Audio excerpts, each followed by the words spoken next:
Hello friends, good morning. स्वागत है आप सभी का हमारे YouTube channel Study Our Life में।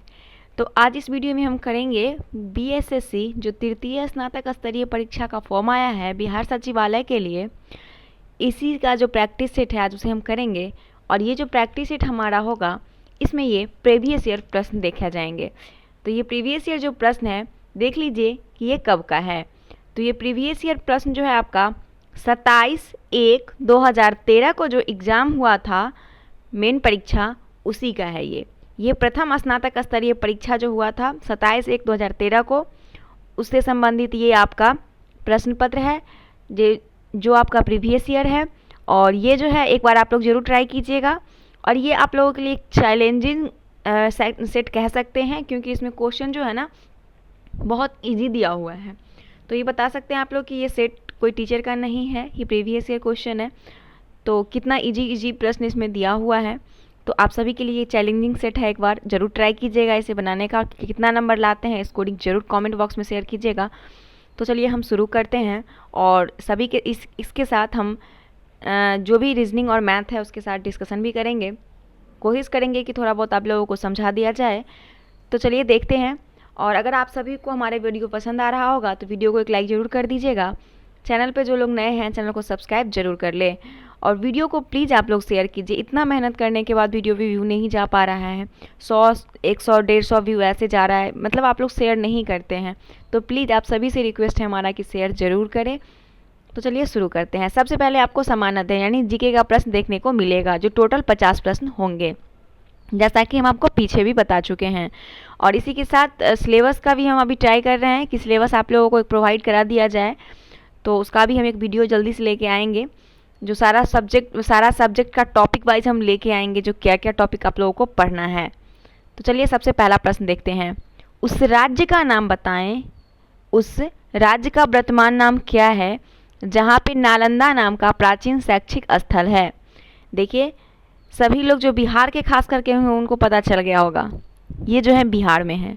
उस राज्य का वर्तमान नाम क्या है जहाँ नालंदा नाम का प्राचीन शैक्षिक स्थल है। तो नालंदा जो है वो कहाँ है, बिहार में है। तो इसका ऑप्शन ए हो जाएगा करेक्ट आंसर। बात करते हैं बिहार की राजधानी में पटना से लगभग 55 किलोमीटर दक्षिण से पूर्व में स्थित है ये। और नालंदा विश्वविद्यालय अपने समय का प्रसिद्ध शिक्षा केंद्र हुआ करता था। और इसका स्थापना कब हुआ था, तो 415 से लेके 454 में कुमारगुप्त ने इसका स्थापना करवाया था। कुमारगुप्त ने इसका स्थापना करवाया था। और इसे नष्ट करने वाला जो शासक था वो बख्तियार खिलजी था, जो इसे नष्ट कर दिया था, है ना, बख्तियार खिलजी। तो ये 3 पॉइंट काफ़ी इंपॉर्टेंट है और एग्जाम में ये प्रश्न काफ़ी आपसे पूछे जाते हैं। अगला है, किस लेखक ने जासूसी पात्र पोइरोट की रचना की। जासूसी पात्र पोइरोट की रचना की, तो ये आपका करेक्ट आंसर हो जाएगा ऑप्शन नंबर बी, क्रिस्टी। देखिए क्रिस्टी जो ये पुस्तक जो है जासूसी पात्र पोइरोट की रचना कर क्रिस्टी हैं। अगाथा क्रिस्टी पूरा नाम क्या है, पूरा नाम इनका है अगाथा क्रिस्टी, ठीक है। अगाथा क्रिस्टी इनका पूरा नाम है। और यह जो है विश्व का प्रसिद्ध अंग्रेजी उपन्यासकार है, जो अपनी 66 जासूसी उपन्यास का, किसका 66 जासूसी उपन्यास के लिए विशेष तौर पर जानी जाती है। और इनके द्वारा रचित 2 और पात्र हैं, एक तो है हरक्यूल पोइरोट और दूसरा है मिस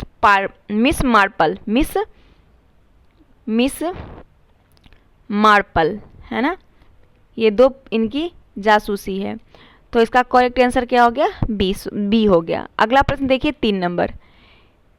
किस लेखक ने प्रसिद्ध चरित्र जिव्स की रचना की। जिव्स के रचनाकार कौन थे, तो जिव्स के जो रचनाकार थे वो हो जाएंगे आपके वुडहाउस। रेगिनॉल्ड जिव्स एक काल्पनिक पात्र है। इसका पूरा नाम क्या है, इसका पूरा नाम है रेगिनॉल्ड एक काल्पनिक पात्र है जिसने पीजी वुडहाउस द्वारा रचित उपन्यास और हास्य लघु कहानी की श्रृंखला में महत्वपूर्ण पात्र की भूमिका निभाई है। 1915 में इसमें निर्मित इस पात्र ने लगातार 59 वर्ष तक वुडहाउस के अधिकांश उपन्यासों में मुख्य भूमिका निभाई थी। तो जिव्स के रचनाकार कौन है, वुडहाउस। अगला प्रश्न है कि नगर कोझिकोड कहलाता है। तो नगर कोझिकोड जो है ये कालीकट का आधुनिक नाम था। किसका? कालीकट का आधुनिक नाम था कोझिकट। और पुर्तगाली यात्री जो वास्को डी गामा कब आया था भारत? 1498 में। 1498 में पहली बार जब भारत की भूमि पर आया था तो कालीकट के तट पर ही उतरा था वास्को डी गामा, है ना। वास्को डी गामा कहाँ उतरा था? कालीकट के तट पर ही पहली बार उतरा था। 1498 में भारत आया था। अगला प्रश्न है, चीन की संसद क्या कहलाती है? तो चीन की संसद का क्या नाम है? तो चीन के संसद का जो नाम है वो है राष्ट्रीय जन कांग्रेस। चीन के संसद का नाम है राष्ट्रीय जन कांग्रेस, जिसे इंग्लिश में कहा जाता है नेशनल पीपुल्स कांग्रेस, है ना। ये इंग्लिश में से कहा जाता है। और यूएसए की बात करते हैं तो देखिए, तो इसका करेक्ट आंसर आपका सी हो गया। यूएसए का राष्ट्रीय असेंबली है। यूएसए का राष्ट्रीय असेंबली है। उसके बाद बात करते हैं डाइट। डाइट कहाँ का है? ये जापान का है। डाइट कहाँ का है? जापान का है। और कांग्रेस ये एक मिनट यहाँ गलत बता दिए। यूएसए का कांग्रेस है। यूएसए का कांग्रेस है और राष्ट्रीय असेंबली पाकिस्तान का है, ठीक है। डाइट जापान का है और राष्ट्रीय जन कांग्रेस पता ही है कहाँ का है? चीन का है। तो कांग्रेस यूएसए की संसद का नाम है, राष्ट्रीय असेंबली पाकिस्तान का है और डाइट जापान का है। अगला है, इस वर्ष प्रथम व्यक्ति अंतरिक्ष में गया। तो प्रथम व्यक्ति जो अंतरिक्ष में जाने वाले थे विश्व में बात करें तो यूरी गागरिन थे। और ये कब गए थे? 1961 में गए थे। अगर भारतीय पूछे जाए तो भारतीय में नील आर्मस्ट्रांग थे, लेकिन अगर पूरे विश्व में पूछा जा रहा है जो प्रथम व्यक्ति कौन थे तो 1961 में गए थे वो। यूरी गागरिन का नाम था, यूरी गागरिन। अगला प्रश्न देखते हैं। अगला प्रश्न क्या है आपका? अगला प्रश्न है कि इस राष्ट्र का राष्ट्रीय प्रतीक चिन्ह सिंह नहीं है। तो जहाँ का राष्ट्रीय प्रतीक चिन्ह सिंह नहीं है वो कौन सा देश है? तो देखिए, पाकिस्तान के राष्ट्रीय पशु क्या है? मारखोर है। मारखोर जो है वो पाकिस्तान का राष्ट्रीय पशु है, ठीक है। और वह राष्ट्रीय प्रतीक चांद तारा है। और जबकि वहाँ का राष्ट्रीय प्रतीक क्या है? ये तो राष्ट्रीय पशु हो गया। राष्ट्रीय पशु का क्या नाम था? मारखोर। और राष्ट्रीय प्रतीक की बात करें पाकिस्तान का तो चांद तारा है, ठीक है, जो कि पाकिस्तान के झंडे के साथ आप लोग देखते होंगे। और बेल्जियम, नॉर्वे और नीदरलैंड के राष्ट्रीय पशु शेर यानी सिंह है। तो इसमें से करेक्ट आंसर आपका पाकिस्तान हो जाएगा। अगला 8 नंबर प्रश्न है, एक मानचित्र में समान दाब वाली रेखाएं कहलाती है। तो एक मानचित्र में जो समान दाब वाली रेखाएं होती है उसे समदाब यानी आइसोबार कहते हैं। आइसोबार कहा जाता है। हिंदी में बात करें तो समदाब बोला जाता है ना, समदाब। अगला प्रश्न देखते हैं, यह दिवस इक्विनॉक्स कहलाता है। इक्विनॉक्स तो दिवस कब कहलाता है? इक्विनॉक्स, विषुव। इसका मतलब होता है हिंदी में विषुव होता है, ठीक है। इक्विनॉक्स का मतलब होता है विषुव। तो विषुव कब होता है? तो यह पृथ्वी की वह स्थिति है जब सूरज की किरणें क्या होती है? विषुवत रेखा पर लंबवत पड़ती है और सर्वत्र दिन एवं रात क्या होते हैं? बराबर होते हैं। और दिन और रात कब बराबर होते हैं? तो 22 सितंबर और 21 मार्च। 21 मार्च ये 2 दिन होता है पूरे साल में जिस दिन दिन और रात यानी इक्विनॉक्स होते हैं, जो विषुवत रेखा पर सूर्य लंबवत होती है। और ये जो इसे क्रमशः शरद विषुव भी कहते हैं, ऑटोमन इक्विनॉक्स या वसंत विषुव भी कहा जाता है, वर्नल इक्विनॉक्स, ठीक है। तो ये घटना कब होती है? इसमें ऑप्शन कौन देखने को मिल रहा है आपको? 21 मार्च देखने को मिल रहा है। तो 21 मार्च इसका करेक्ट आंसर हो जाएगा। अगला प्रश्न देखिए, यह राजनीतिक विमान दुर्घटना में मारे गए तो कौन थे जो राजनीतिक विज्ञान दुर्घटना में मारे गए थे? तो इसमें संजय गांधी जो थे, भारत के प्रधानमंत्री इंदिरा गांधी के छोटा बेटा थे संजय गांधी, और इनकी मृत्यु क्या हो गई थी? राजनीतिक विज्ञान दुर्घटना में हो गई थी।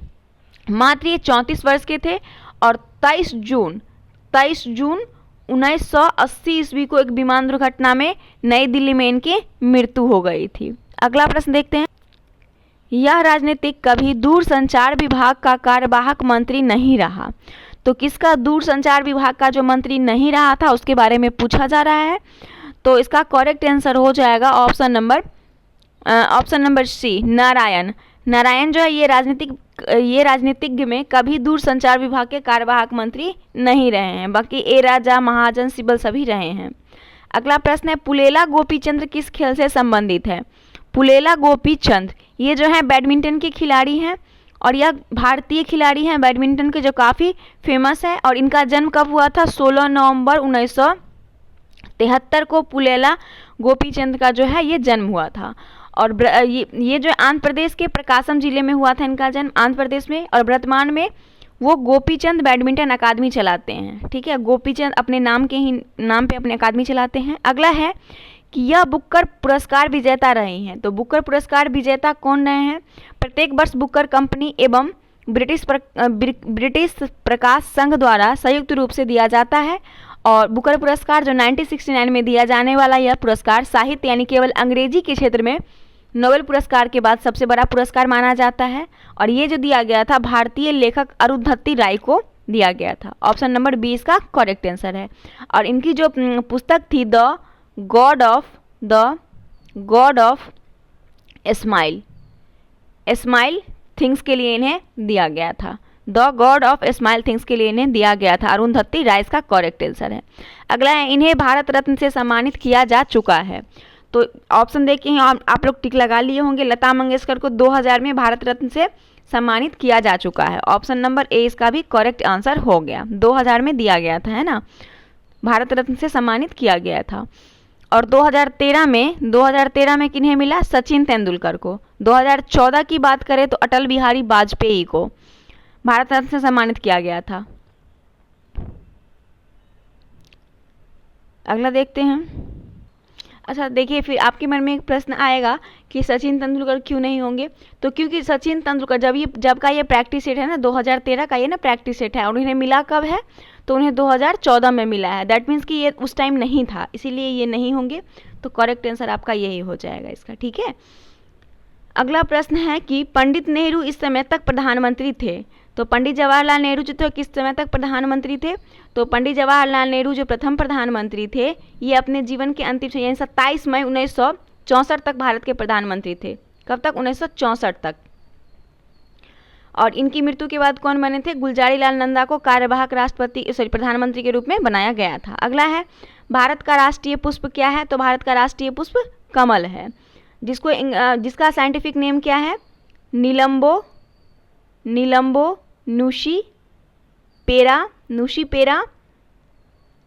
निशुपेरा गेटन। ठीक है, ये इसका साइंटिफिक नेम है। तो कभी कभी आप लोगों को साइंटिफिक नेम भी पूछ लिया जाएगा। तो भारतीय राष्ट्रीय फूल का साइंटिफिक नेम है कमल का नीलम्बो निशुपेरा गेटन। अगला है भारत के राष्ट्रीय कैलेंडर का पहला मास क्या होता है? यानी भारतीय राष्ट्रीय कैलेंडर में जो पहला माह होता है, पहला महीना होता है, वो कौन सा होता है? तो भारत का जो राष्ट्रीय कैलेंडर है उसमें पहला महीना शक संवत भारतीय कैलेंडर है। कौन सा कैलेंडर है? शक संवत। और शक संवत में पहला महीना चैत्र से स्टार्ट होता है। और हिंदी कैलेंडर के अनुसार 365 दिन होते हैं। और भारत सरकार द्वारा राष्ट्रीय कैलेंडर को 22 मार्च 1957 को अपनाया गया था। कब? 22 मार्च। ये भी प्रश्न आपसे पूछा जाता है। अगला है 5 सितंबर इस कारण मनाया जाता है क्योंकि यह इनका जन्म दिवस है। तो 5 सितंबर याद होगा कि डॉक्टर एस राधाकृष्णन एक विद्वान दार्शनिक शिक्षक थे, जिनके जन्म दिवस के अवसर पर क्या मनाया जाता है? शिक्षक दिवस के रूप में मनाया जाता है प्रत्येक वर्ष 5 सितंबर को। राधाकृष्णन इसके करेक्ट आंसर हो जाएंगे। और ये जो थे भारत के प्रथम उपराष्ट्रपति एवं द्वितीय राष्ट्रपति थे डॉक्टर एस राधाकृष्णन। अगला प्रश्न है राष्ट्रीय गीत इस उपन्यास से लिया गया है। तो राष्ट्रीय गीत कौन सा वंदे मातरम कहाँ से लिया गया है? ये लिया गया है आनंद मठ से। और आनंद मठ के लेखक कौन थे?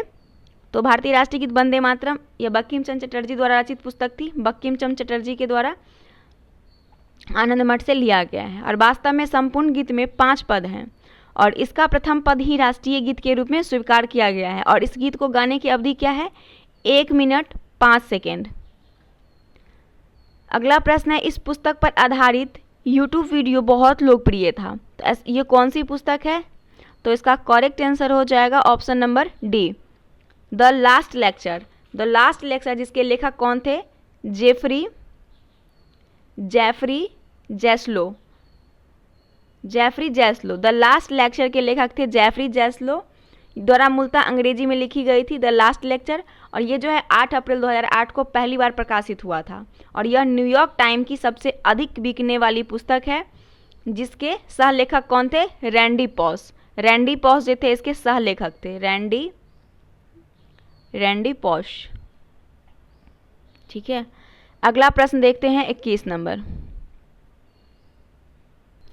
21 नंबर प्रश्न है, भारत में संघ शासित प्रदेश की संख्या क्या है?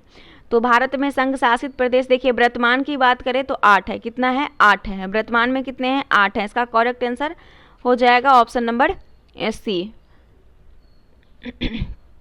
सॉरी, अगला है मैकमोहन रेखा भारत और इस देश के बीच सीमा रेखा बनाती है। तो मैकमोहन रेखा भारत और चीन के बीच सीमा रेखा बनाती है। ठीक है, तो इसका करेक्ट आंसर आपका हो जाएगा ऑप्शन नंबर डी, मैकमोहन रेखा भारत और चीन के बीच। अगर सन हेनरी मैकमोहन पूछा जाए, सर हेनरी मैकमोहन इसका नाम था, जो सरकार के विदेश सचिव रहे थे सर हेनरी मैकमोहन, और उन्हीं के नाम पर इस रेखा का नाम रखा गया मैकमोहन रेखा। अगला प्रश्न देखते हैं, और एक चीज़ और याद रखिएगा, यही जो है भारत और चीन के विवाद का प्रमुख कारण भी है। ठीक है, अगला प्रश्न है, सतपुरा पर्वत श्रृंखला ताप्ती तथा इस नदी के बीच स्थित है। तो सतपुरा पर्वत श्रृंखला जो है ये ताप्ती और किसके बीच है? तो ये भारत के मध्य भाग में स्थित सतपुरा पर्वत है, जो नर्मदा और ताप्ती के बीच में है। कहाँ? नर्मदा और ताप्ती के बीच में है।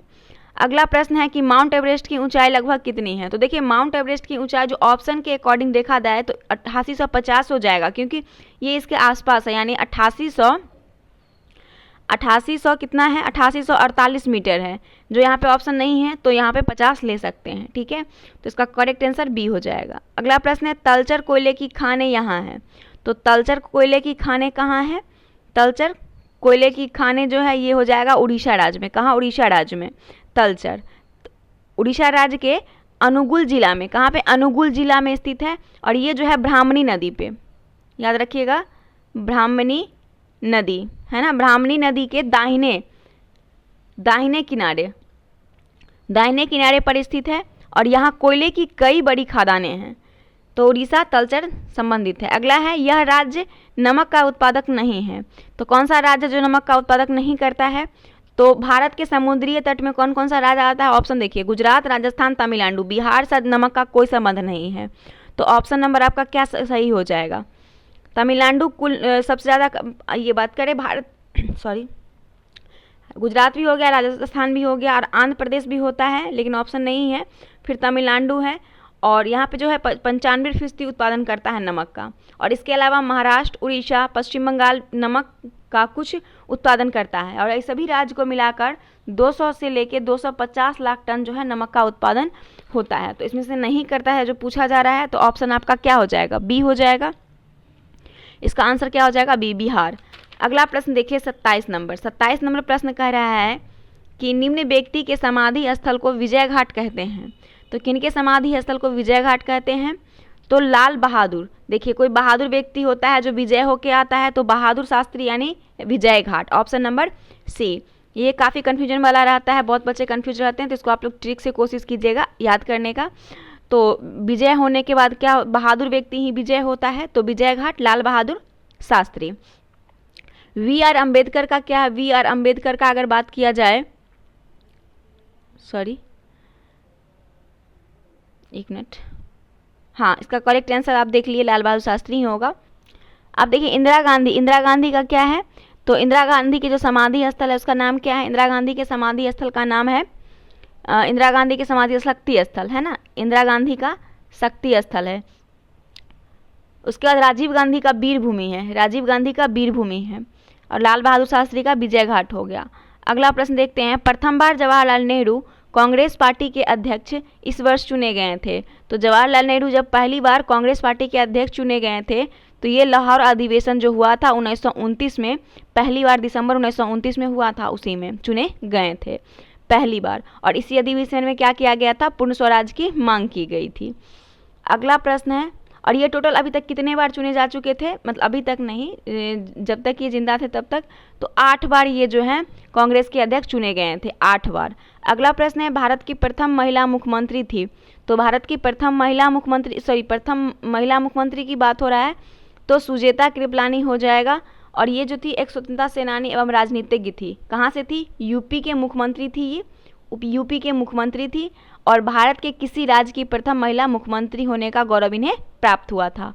और वो प्रसिद्ध गांधीवादी नेता आचार्य कृपलानी की पत्नी थी और जो 2 अक्टूबर 1963 से लेकर 14 मार्च 1967 तक मुख्यमंत्री रही थी। कब से कब तक?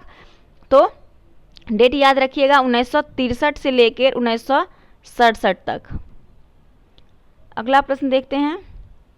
भारत में पहली बोलती फिल्म, यहाँ पे होना चाहिए बोतली लिखा हुआ है, बोलती होना चाहिए था।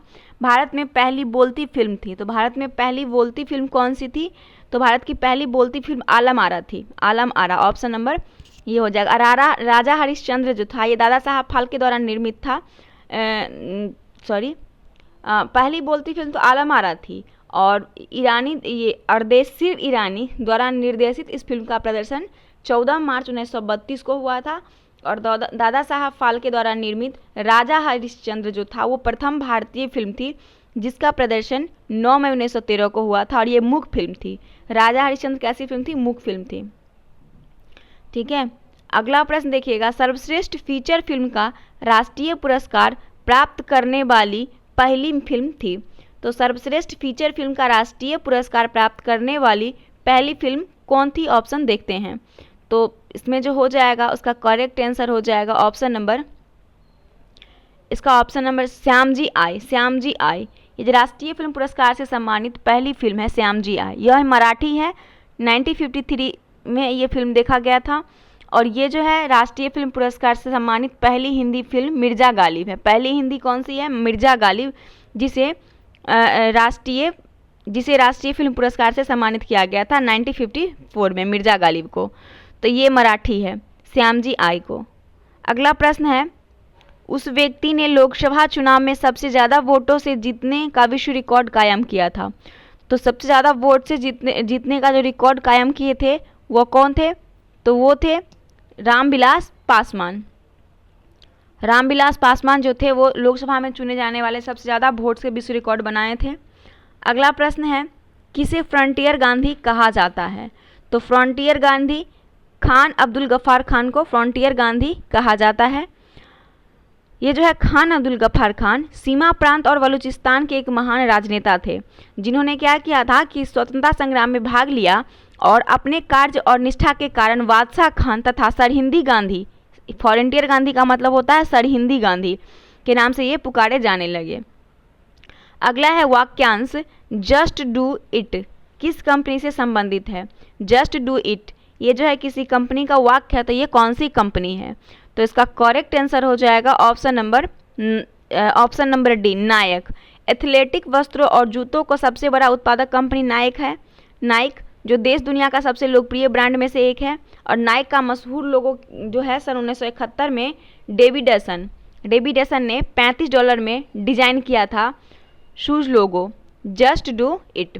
जस्ट डू इट का नारा देकर नाइक ने विश्व में अपनी पहली अलग पहचान बना ली थी।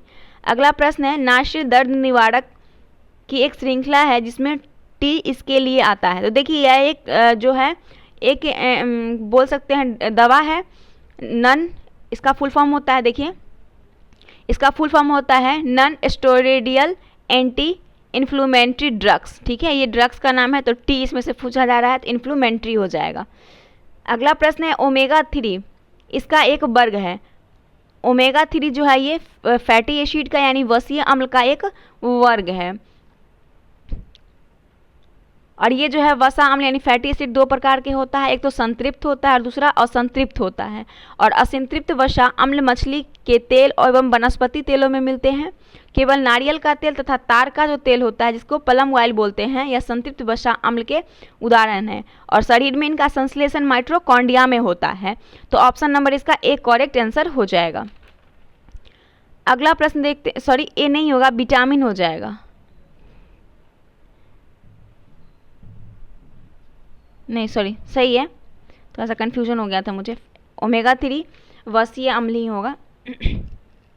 अगला प्रश्न देखते हैं, उस प्रथम ग्रह का नाम क्या है जिसके बारे में खोज ने बताया कि वहाँ 2 सूर्योदय होते हैं? तो केपलर 16b। केपलर 16b जो है एक गैर गैसीय ग्रह है। कैसा है? गैर गैसीय ग्रह है और ये पृथ्वी से लगभग 200 प्रकाश वर्ष दूर हंस तारामंडल के क्षेत्र में स्थित है और केपलर 16 नामक द्वितारे की परिक्रमा कर रहा है और ऐसा ज्ञात ग्रह है कि जो किसी द्वितारा के इर्द गिर्द कक्षा में हो। इसका खोज कब किया गया था? तो 15 सितंबर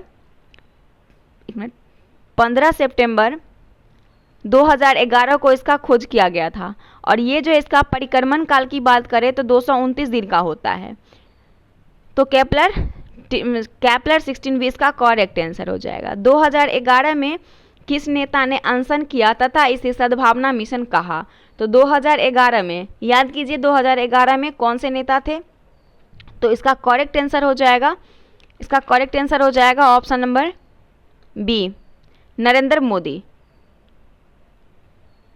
2011 में किस नेता ने अनशन किया था जिसे सद्भावना मिशन कहा गया? तो नरेंद्र मोदी के द्वारा अनशन किया गया था 2011 में और जिसे सद्भावना मिशन कहा गया।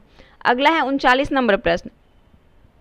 नालंदा अंतर्राष्ट्रीय विश्वविद्यालय का पहला कुलपति किसे नियुक्त किया गया?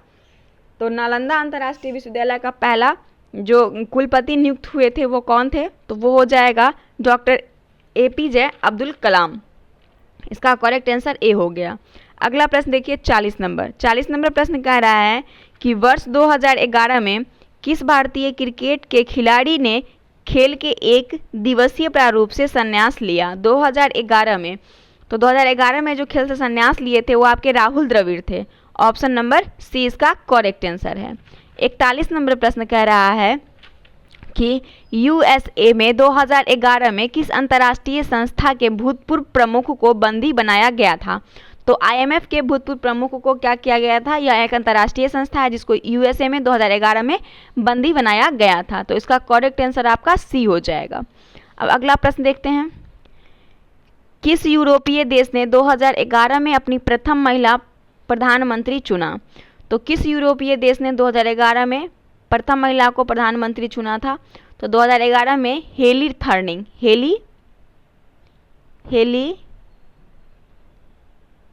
थर्निंग सीमट, है ना, सीमट।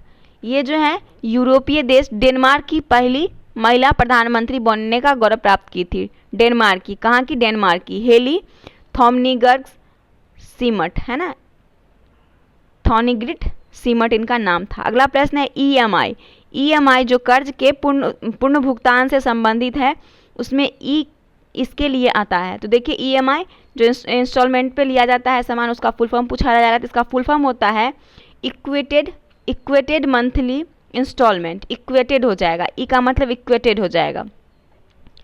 अगला प्रश्न है झांसी की रानी के तौर पर कौन प्रसिद्ध थी? तो बहुत इजी प्रश्न है। लक्ष्मीबाई को झांसी की रानी कहा जाता है। रानी लक्ष्मीबाई मराठा शासित झांसी राज्य की रानी और 1857 की राज्य क्रांति की द्वितीय शहीद वीरांगना थी और इनका पूरा नाम क्या था? मणिकर्णिका भी इनका पुराना नाम था। तो ये भी याद रखिएगा, कहीं कहीं दिख जाएगा तो कंफ्यूज कर जाइएगा। अगला प्रश्न देखिए, भारत के श्वेत क्रांति के पिता कौन कहे जाते हैं? तो भारत में श्वेत क्रांति के पिता डॉक्टर वर्गीस कुरियन को कहा जाता है। जो यह प्रसिद्ध भारतीय सामाजिक उद्यमी थे, doctor Verghese Kurien. Option number इसका सी करेक्ट आंसर है। अगला प्रश्न है अमेरिकी विशेष सेना जिसने ओसामा बिन लादेन को मारा कहलाती है? तो ओसामा बिन लादेन को मारने वाली जो सेना थी वो सेना क्या कहलाती है? तो ये पाकिस्तान का था। जलालाबाद के एंटाबाद ठिकाने में मई 2011 में अमेरिकी नेवी शील कमांडो, इसका पूरा नाम है नेवी शील कमांडो, ये जो है इसे मारा था। तो ऑप्शन सी इसका करेक्ट आंसर हो जाएगा। अगला प्रश्न देखिए, द लास्ट सपर को चित्रित किया किसने? द लास्ट सपर को चित्रित किया। तो द लास्ट सपर को 15वीं शताब्दी में, कब? 15वीं शताब्दी में प्रसिद्ध इतालवी चित्रकार लियोनार्दो दा विंची द्वारा बनाई गई एक पेंटिंग है और यह तस्वीर मिलान शहर के सांता मारिया, कहाँ के? मिलान शहर के सांता मारिया डेल ग्रांजी चर्च में एक दीवार पर चित्रित है। ठीक है, तो इसका करेक्ट आंसर आपका ए हो जाएगा, लियोनार्दो दा विंची। अगला प्रश्न है ब्रिटिश शासन के विरुद्ध कांग्रेस ने किस वर्ष असहयोग आंदोलन प्रारंभ किया? तो ब्रिटिश शासन के विरुद्ध कांग्रेस ने जो आंदोलन प्रारंभ किया था वो किया था ऑप्शन नंबर असहयोग, इसको याद होगा असहयोग आंदोलन कब हुआ था, तो ये 4 सितंबर 1920 को हुआ था, 4 सितंबर 1920 को हुआ था। और महात्मा गांधी के नेतृत्व में चलाया जाने वाला प्रथम जन आंदोलन था, जिसका व्यापक जनाधार था। और फरवरी 1922 में चौरा चौरी कांड के बाद गांधी जी ने इस आंदोलन को वापस ले लिया था। अगला है, यह प्रसिद्ध स्थल बिहार में स्थित है। तो बिहार में अशोक स्तंभ जो है बिहार में स्थित है, बिहार में अशोक स्तंभ स्थित है। बिहार के वैशाली में स्थित है। राजा विशाल एवं गढ़ मिरांजी के दरगाह, कमल वन, हरि कटोरा मंदिर, बावन पोखर मंदिर, बौद्ध स्तूप, ये सभी दर्शनीय स्थल कहाँ हैं, बिहार में हैं। अगला है, पृथक पंचायती राज मंत्रालय का गठन कब हुआ था। तो पृथक पंचायती राज मंत्रालय का जो गठन किया गया था, ये किया गया था 27 मई 2004 को। 27 मई, ये भी याद रखिएगा, 27 मई 2004 को जो है पृथक पंचायती राज मंत्रालय का गठन किया गया था। और 2004 को नई दिल्ली में हुई थी। कहाँ पे, नई दिल्ली में। और इस समय भारत के प्रधानमंत्री कौन थे, तो डॉक्टर मनमोहन सिंह प्रधानमंत्री थे भारत के। अगला प्रश्न 51 नंबर, जनजातीय संथाल किस राज्य में नहीं रहती है। तो जनजातीय संथाल जो है ये देखिए झारखंड में रहती है, मेन पाई जाती है, लेकिन कुछ हिस्सा इसका उड़ीसा पश्चिम बंगाल में भी, आसाम में नहीं होगा। इसका करेक्ट आंसर ए हो जाएगा। 51 का आंसर क्या हो जाएगा, ए हो जाएगा। आगे देखते हैं, भारत में विशालतम समुद्र तट यहाँ है। तो भारत में विशालतम समुद्र तट कहाँ है, तो ये आपका हो जाएगा केरल में। भारत का विशाल, सॉरी केरल कहते हैं, एक मिनट, तमिलनाडु में। ऑप्शन नंबर सी इसका करेक्ट आंसर हो जाएगा। केरल में जो है सबसे विशालतम समुद्र तट है।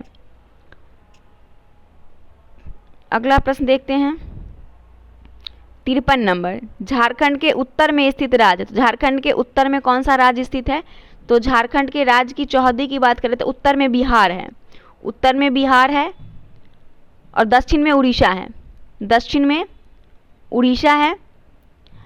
उसके बाद बात करते हैं पूरब में, पूरब में बंगाल है, पश्चिम बंगाल, और पूरब में पश्चिम बंगाल हो जाएगा। और पश्चिम में क्या है, छत्तीसगढ़ और उत्तर प्रदेश। पश्चिम में है छत्तीसगढ़ और उत्तर प्रदेश दोनों। तो उत्तर में पूछा जा रहा है तो बिहार है। अगला प्रश्न देखते हैं, सबसे अंदर भूमि द्वारा घिरा पतन। तो सबसे अंदर भूमि द्वारा घिरा पतन कौन सा है, तो इसका कॉल विशाखापत्तनम, जो आंध्र प्रदेश में है विशाखापत्तनम। ये विशाखापत्तनम आंध्र प्रदेश के उत्तरी तट पर गोदावरी नदी के मुहाने पर स्थित उत्तर में अवस्थित है, और भारत का चौथा सबसे बड़ा पोताश्रय है, चौथा। और ये जो विशाखापत्तनम जिले का एक मुख्यालय तथा भारतीय नौसेना के पूर्वी कमांड का केंद्र भी है, और यह एक प्राकृतिक बंदरगाह है, प्राकृतिक बंदरगाह है। अगला है, दिल्ली से कोलकाता को जोड़ने वाली राष्ट्रीय राजमार्ग क्रमांक क्या है। तो दिल्ली से लेकर कोलकाता जोड़ता वो NH2 है। ऑप्शन नंबर 20 का करेक्ट आंसर हो जाएगा। इसकी कुल लंबाई कितनी है, 1465 किलोमीटर है। यह भारत की राजधानी नई दिल्ली से लेकर पश्चिम बंगाल की राजधानी कोलकाता तक जाती है, और यह दिल्ली से कोलकाता पहुंचने तक हरियाणा, उत्तर प्रदेश, बिहार, झारखंड राज्यों से होकर गुजरता है। अगला देखिए कि केसर का मुख्य उत्पादक राज्य कौन सा है। तो केसर का मुख्य उत्पादक राज्य जम्मू कश्मीर है। केसर या जफरान पूरी दुनिया में सबसे महंगा मसाला है, और ये जो जिसके कारण ये रेड गोल्ड के नाम से भी जाना जाता है। किसके कारण, रेड गोल्ड के नाम से जाना जाता है। ये जम्मू कश्मीर में भी होता है, और अगर थोड़ी बहुत की मात्रा में बात करें तो हिमाचल प्रदेश में भी देखा जाता है। अगला है, रवि फसल की कटाई का मौसम इसमें होता है। तो रवि फसल ये जो है उत्तर भारत में अक्टूबर और नवंबर माह के दौरान बोई जाती है, जो कम तापमान में होता है, और फसल की कटाई जो है वो फरवरी और मार्च के महीने में की जाती है। तो मार्च इसका करेक्ट आंसर हो जाएगा। अगला है, झारखंड में स्थित इस्पात संयंत्र। तो झारखंड में स्थित इस्पात संयंत्र कौन सा है, तो इसका करेक्ट आंसर हो जाएगा आपका Tata iron and steel company, TISCO. इसका स्थापना कब हुआ था, 1907 में हुआ था, जमशेदपुर में। कहाँ पे, जमशेदपुर में। और ये प्रश्न आपका अभी एग्जाम जो हुआ था उसमें पूछा भी गया था, याद कीजिए कि कौन से एग्जाम में पूछा गया था। अगला प्रश्न है, नरोरा नाभिकीय शक्ति केंद्र यहाँ स्थित है। तो नरोरा नाभिकीय शक्ति केंद्र कहाँ स्थित है, तो ये जो स्थित है आपका नरोरा परमाणु विद्युत संयंत्र उत्तर प्रदेश राज्य में बुलंदशहर जिले के नरोरा गंगा घाट पर स्थित है। कहाँ पे, उत्तर प्रदेश। इसका करेक्ट आंसर है। नदियाँ द्वारा मिट्टी का जमाव क्या कहलाता है। तो नदियाँ के द्वारा जो मिट्टी का जमाव होता है उसे कौन सी मिट्टी कहते हैं, तो उस मिट्टी को जलोढ़ मिट्टी कहा जाता है, यानी एल्यूमियम का एल्यूवियल कहा जाता है, एल्यूवियल। हिंदी में बात करें तो जलोढ़ मिट्टी कहा जाता है। ठीक है, तो ये आपका 60 प्रश्न था जो जीके का था, समाप्त हो गया। अब यहाँ से विज्ञान और गणित के प्रश्न देखने को मिलेंगे। देखिए 61 नंबर प्रश्न क्या कह रहा है। 61 नंबर प्रश्न कह रहा है कि निम्न में से कौन परमाणु संरचना के सिद्धांतों से संबंधित नहीं है। तो इसमें जो परमाणु संरचना के सिद्धांत के बारे में कुछ नहीं कहा, कुछ दिया ही नहीं था, उनका कोई संबंध ही नहीं है, तो वो मैरी क्यूरी है। कौन है? Marie Curie. Option number D इसका करेक्ट आंसर है। ये पोलैंड की जन्मी मैरी क्यूरी विख्यात भौतिकविद और रसायन शास्त्री भी थी। इन्होंने रेडियम की खोज किया था। किसका? रेडियम का, ना कि इनका परमाणु संरचना से कोई संबंधित है। अगला प्रश्न देखते हैं। इस धातु के यौगिक कुछ शीशों तथा साबुन दोनों के घटक हैं। तो कौन सा धातु के यौगिक है जो जिसमें कि शीशा तथा साबुन दोनों का वो घटक है?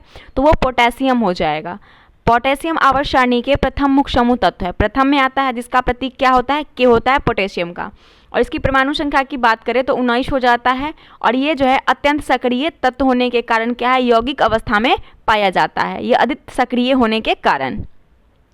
इस तत्व का परमाणु भार मानक रूप में लिया जाता है। तो कौन सा तत्व है जिसका परमाणु भार मानक रूप में लिया जाता है? तो वो आपका हो जाएगा ऑप्शन नंबर, इसका जो हो जाएगा इसका करेक्ट आंसर क्या हो जाएगा? देख लीजिए, इसका करेक्ट आंसर हो जाएगा ऑप्शन नंबर, एक मिनट, ऑप्शन ए हो जाएगा, कार्बन हो जाएगा। कार्बन जो तत्व है इसका परमाणु भार मानक रूप में लिया जाता है। अगला प्रश्न है हाइड्रोजन के समस्थानिक की संख्या क्या है? तो हाइड्रोजन का समस्थानिक याद कीजिए, पीरियोडिक टेबल को, और समस्थानिक उसका याद कीजिए क्या हो जाएगा।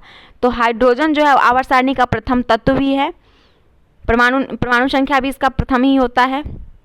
तो समस्थानिक क्या होगा? प्रथम ही हो जाएगा इसका करेक्ट आंसर।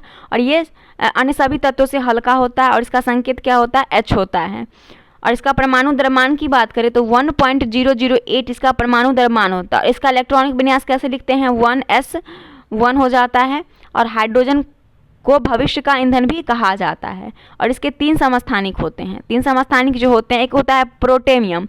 देखिए 3 समस्थानिक कौन कौन होते हैं। पहला होता है 1H1 जिसे कहते हैं प्रोटियम। दूसरा होता है ड्यूटेरियम जिसे लिखते हैं 1H2, ठीक है। और तीसरा क्या होता है? ट्राइटियम और इसे लिखते हैं कैसे? 1H3। तो ये आपका 3 इसका समस्थानिक होता है। तो इसमें समस्थानिक तीनों में क्या 1 ही होता है। इसका करेक्ट आंसर डी हो जाएगा।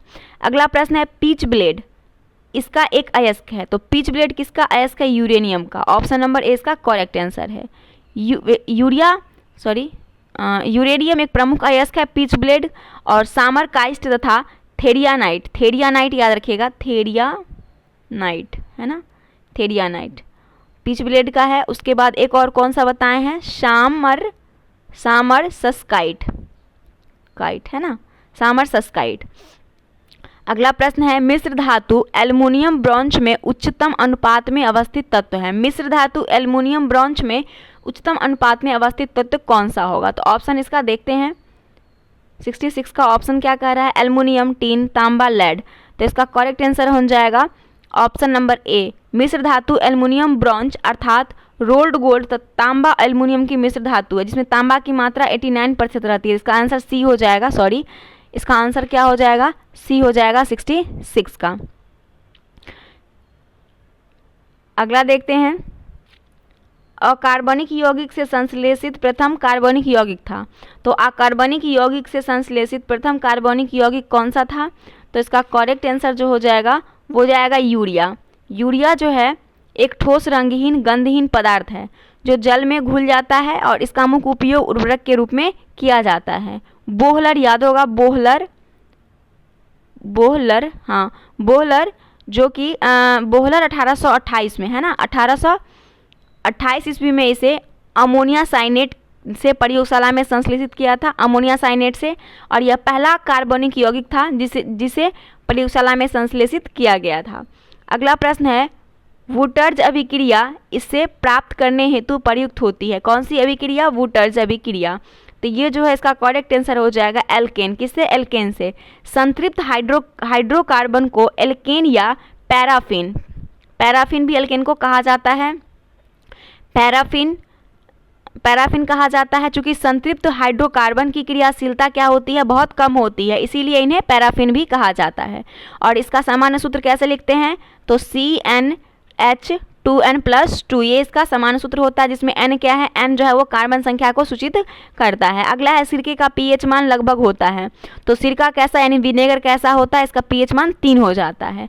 अशुद्ध सफ़ेद सिरका आमतौर पर 5% ताकत के साथ पीएच जो इसका हो जाता है 2.4 के आसपास मापा जाता है, और पीएच जितना कम होता है सिरका उतना ही अधिक अम्लीय होता है ना। तो इसका बी करेक्ट आंसर हो जाएगा। अगला प्रश्न है ग्लिसरॉल में प्राथमिक अल्कोहलिक समूह की संख्या क्या है ग्लिसरॉल में, तो ग्लिसरॉल जिसको ट्राईहाइड्रिक अल्कोहल है ना, अल्कोहल श्रेणी में प्रमुख सदस्य है, और यह प्रोपेन ट्राईहाइड्रोक्स उत्पन्न होता है, और इसका व्यापारिक नाम क्या है ग्लिसरॉल है। यह मुक्त अवस्था में शक्कर के किण्वन घोल तथा संयुक्त अवस्था में वसा एवं वनस्पति तेलों में उच्चतम कार्बनिक अम्लों के ईस्टर के रूप में पाया जाता है, और यह एक अति आर्द्रग्राही यानी हाइपरसोनिक पदार्थ है। कैसा, हाइपरसोनिक पदार्थ है। तो इसका करेक्ट आंसर क्या हो जाएगा, ग्लिसरॉल का कितना हो जाएगा इसका करेक्ट आंसर, तो इसका करेक्ट आंसर जो हो जाएगा वो हो जाएगा ऑप्शन नंबर सी 2। अगला प्रश्न देखते हैं 71 नंबर, प्रकाश संश्लेषण का प्राथमिक उत्पाद क्या है, तो प्रकाश संश्लेषण का प्राथमिक उत्पाद जो हो जाएगा वो क्या होगा, तो वो हो जाएगा आपका ऑप्शन नंबर बी ग्लूकोज इसका प्राथमिक उत्पाद हो जाएगा। 71 का अगला प्रश्न देखिए 72, निम्न में से कौन अन्य तीनों में समाहित करता है, तो तीनों में समाहित कौन करता है, ऐसा कोई वर्ड जो कि इस तीनों को एक दूसरे में समाहित कर लेता हो यानी कि जुड़ा हो, तो इसका करेक्ट आंसर क्या हो जाएगा, तो इसका करेक्ट आंसर हो जाएगा ऑप्शन नंबर ए परितंत्र। परितंत्र जो होता है क्या होता है, परितंत्र का डिफिनीशन देखिए, परितंत्र जो होता है एक प्राकृतिक इकाई है जिसमें कि एक क्षेत्र विशेष के सभी जीवधारी अर्थात पौधे जानवर गुण जीव शामिल हैं, जो कि अपने अजैव पर्यावरण के साथ अंतरक्रिया करके एक संपूर्ण जैविक इकाई बनाते हैं, तो ये सभी समाहित हो जाता है इसमें, तो इसका करेक्ट आंसर ए हो जाएगा। मशरूम है, तो मशरूम क्या है, मशरूम या फिर कहीं कहीं आपको कुकुर मुत्ता भी दिखेगा, तो ये कवक श्रेणी का है, कवक का बना होता है, मांसल बीजाणु युक्त फलने वाला पिंड है जो प्रायः जमीन के ऊपर पैदा होता है और भोजन का अच्छा स्रोत भी है। इसे हिंदी में छत्रक या खुम्ब या खुम्बी, खुम्ब छत्रक तो जानते ही होंगे, खुम्ब या इसी को खुम्बी भी कहीं कहीं देखा जाएगा, खुम्बी कहते हैं। अगला है यह प्रकंद का उदाहरण है, तो प्रकंद का उदाहरण हल्दी हो जाएगा, अदरक हो जाएगा, ये सब प्रकंद का उदाहरण है। प्रकंद जो होता है वो पौधे के तने का एक प्रकार होता है जो जमीन के अंदर बढ़ता है, जैसे अदरक हो गया, हल्दी हो गया। अगला प्रश्न देखिएगा कि सबसे जोर से बोल सकने वाला जंतु कौन है, तो सबसे जोर से बोल सकने वाला जो जंतु हो जाएगा वो कौन सा हो जाएगा, तो इसका करेक्ट आंसर देखिए, ये थोड़ा सा लॉजिकल प्रश्न है, तो इसका करेक्ट आंसर जो हो जाएगा, एक मिनट, हो जाएगा बी। कौन सा हो जाएगा, एक मिनट इधर टिक हो गया कैसे, तो बी हो जाएगा, नीली व्हेल, ये सबसे जोर से बोलने वाला जंतु है। 76 देखते हैं, 76 प्रश्न कह रहा है कि प्रकाश संश्लेषण तथा श्वसन का समान उत्पाद है 76, तो इसका करेक्ट आंसर हो जाएगा ऑप्शन नंबर डी जल। प्रकाश संश्लेषण तथा श्वसन के समान उत्पाद क्या है, वो हो जाएगा जल, ऑप्शन नंबर डी इसका करेक्ट आंसर है। अगला प्रश्न देखते हैं 77 नंबर, यह अंतःस्रावी ग्रंथि का एक उदाहरण है, यह अंतःस्रावी ग्रंथि का एक उदाहरण है, नलिका विहीन ग्रंथि होती है। कौन अंतःस्रावी ग्रंथि, जिससे कि हार्मोन का स्राव होता है और यह हार्मोन जो है वो रक्त प्लाज्मा के द्वारा शरीर के विभिन्न भागों में पहुंचाया जाता है, जैसे पीयूष ग्रंथि हो गया, थायराइड ग्रंथि यानी अवटु ग्रंथि इसी को बोलते हैं, और पारा अवटु ग्रंथि हो जाएगा। तो कह रहा है कि अंतःस्रावी ग्रंथि का उदाहरण हो जाएगा, तो इसका करेक्ट आंसर क्या हो जाएगा, तो इसका करेक्ट आंसर आपका हो जाएगा ऑप्शन नंबर सी थायराइड। अगला प्रश्न है कौन सा अंग पित्त का स्रावन करता है, तो पित्त का स्रावन जो है यकृत करता है, यानी यकृत करता है, तो इसका करेक्ट आंसर हो जाएगा ऑप्शन नंबर ए यकृत, या फिर जिगर या कलेजा भी दिखा, लीवर। अगला प्रश्न देखिए, रिकम्बिनेंट डीएनए टेक्नोलॉजी के विकास के पश्चात ही यह तकनीक संभव हुई, तो कौन सा, तो रिकम्बिनेंट डीएनए टेक्नोलॉजी के विकास के पश्चात ही टीकाकरण की तकनीक संभव हुई थी, है ना, टीकाकरण की, तो इसका करेक्ट आंसर डी हो जाएगा। अगला प्रश्न देखते हैं, निम्न का कारण विषाणु है, तो विषाणु कौन सी बीमारी का कारण है, तो इसका करेक्ट आंसर रैबीज। रैबीज तंत्रिका तंत्र को प्रभावित करने वाला रोग है, और यह रैब्डो वायरस, किससे, रैब्डो रैबिडो वायरस से होता है। कुत्ते एवं सियार के लार में पाया जाता है और इस रोग में रोगी पागल हो जाता है, जीभ बाहर निकालता है, बेचैन रहता है और उसकी मृत्यु हो जाती है। रेबीज का टीकाकरण का खोज किसने किया था? लुईस पास्चर ने किया था, लुईस पास्चर ने। तो ऑप्शन नंबर सी हो जाएगा। अगला देखिए कह रहा है गति का अध्ययन क्या कहलाता है? तो गति का अध्ययन क्या कहलाता है? तो गति के अध्ययन को कहा जाता है काइनोमैटिक्स। ऑप्शन नंबर बी इसका करेक्ट आंसर हो जाएगा, काइनोमैटिक्स। अगला है क्वांटम सिद्धांत का सुझाव किसने दिया था? तो क्वांटम सिद्धांत का सुझाव किसने दिया था? तो ये प्लैंक के द्वारा क्वांटम सिद्धांत दिया गया था। और क्वांटम सिद्धांत चाहे सापेक्षता का सिद्धांत इसे भी कहा जाता है। तो आधुनिक भौतिकी के मूलभूत सिद्धांत क्वांटम सिद्धांत जो है पदार्थ द्वारा ऊर्जा के उत्सर्जन और कणों की गति के साथ संबंधित है। मैक्स प्लैंक को क्वांटम सिद्धांत का जनक कहा जाता है। अगला प्रश्न देखते हैं 83 नंबर। वह यंत्र जो अत्यधिक तापक्रम मापता है। तो जो अत्यधिक तापक्रम को मापता है उसको पायरोमीटर कहते हैं, यानी कि उत्तापमापी, पायरोमीटर। इसमें से ऑप्शन आपका हो जाएगा pyrometer, option number A correct answer है। लक्स किसकी इकाई है? तो लक्स जो हो जाएगा किसकी इकाई हो जाएगा? तो लक्स जो है वो प्रदीप्त की इकाई है, ऑप्शन नंबर डी। यह एक अशुशक्ति का समतुल्य है। एक अशुशक्ति जो होता है हर्ट्ज पावर जिसको कहते हैं, इसको मापने के लिए गैर एसआई इकाई का पावर होता है हर्ट्ज पावर। सबसे पहले प्रयोग स्कॉटलैंड का इंजीनियर जेम्स वॉट ने किया था और उन्होंने वाष्प इंजन से मिलने वाली शक्ति अशुशक्ति की तुलना की थी। और इसमें जो एक अशुशक्ति बराबर होता है 746 वॉट्स होता है, 46 वाट। ऑप्शन नंबर एक करेक्ट आंसर हो जाएगा। अगला है देखिए 86 नंबर प्रश्न कि यदि एक अवतल दर्पण में वस्तु का प्रतिबिंब दोनों वक्रता केंद्र पर है तो प्रतिबिंब कैसा होगा? तो जब दोनों वक्रता केंद्र पर है तो वस्तु का जो प्रतिबिंब होगा वो वस्तु के आकार के समान बनेगा। कैसे? वस्तु के समान आकार का बनेगा, वस्तु के समान आकार का। अगला प्रश्न है कि ऊष्मागतिकी का कौन सा नियम कहता है कि बिना किसी बाह्य कारक की सहायता किसी कम ताप वाली वस्तु से किसी उच्च ताप वाली वस्तु को ऊष्मा स्थानांतरित नहीं की जा सकती है? तो थर्मोडायनामिक्स का सेकेंड लॉ जो है ये कहता है। अगला है एक वायुयान की ध्वनि सामान्यतः इसके संगत होती है।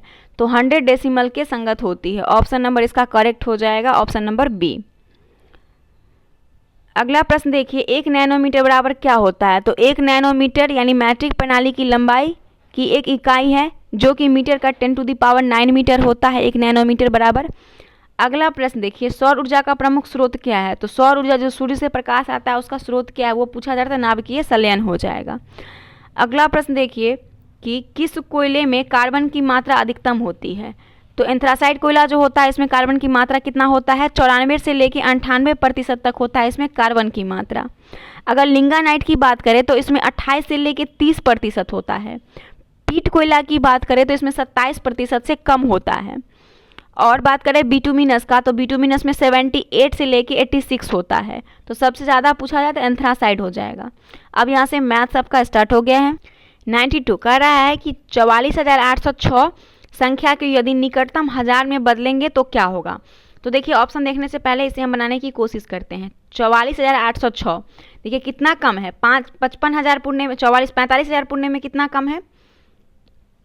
44,806 है ना 45,000 पुण्य में, यानी कि 100 मिनट तो कितना कम है? 106 ही कम है, यानी कि नियरेस्ट किसके है? ये 45,000 के नियरेस्ट है ना। तो इसका करेक्ट आंसर क्या होना चाहिए? 45,000। अगर ये 806 की जगह पे ये 500 से कम होता तो इसमें हम माइनस कर देते और ये 43,000 के पास चला जाता। लेकिन यहाँ पे 500 से ऊपर है यानी 806 है लास्ट में। तो 806 इसमें क्या करेंगे? माइनस करेंगे। देखिए कितना कम है 45,000 पुण्य में, तो 106 ही कम है, यानी कि ये नियरेस्ट किसके हैं? 45,000 के। तो ऑप्शन इसका क्या?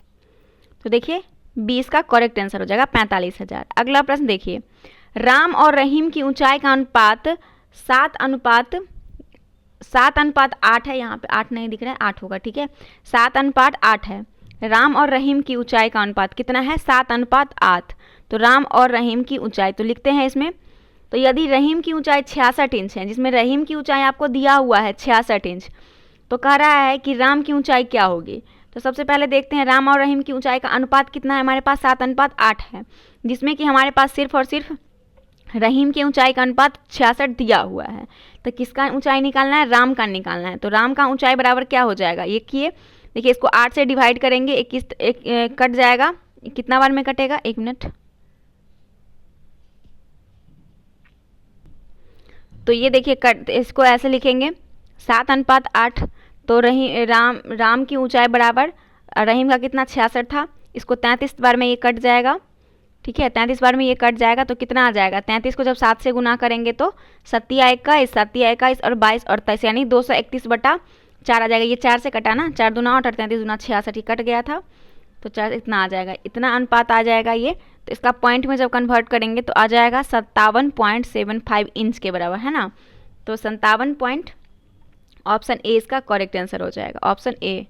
अगला प्रश्न देखिएगा कि 3/5 प्रतिशत में व्यक्त करने पर क्या होगा।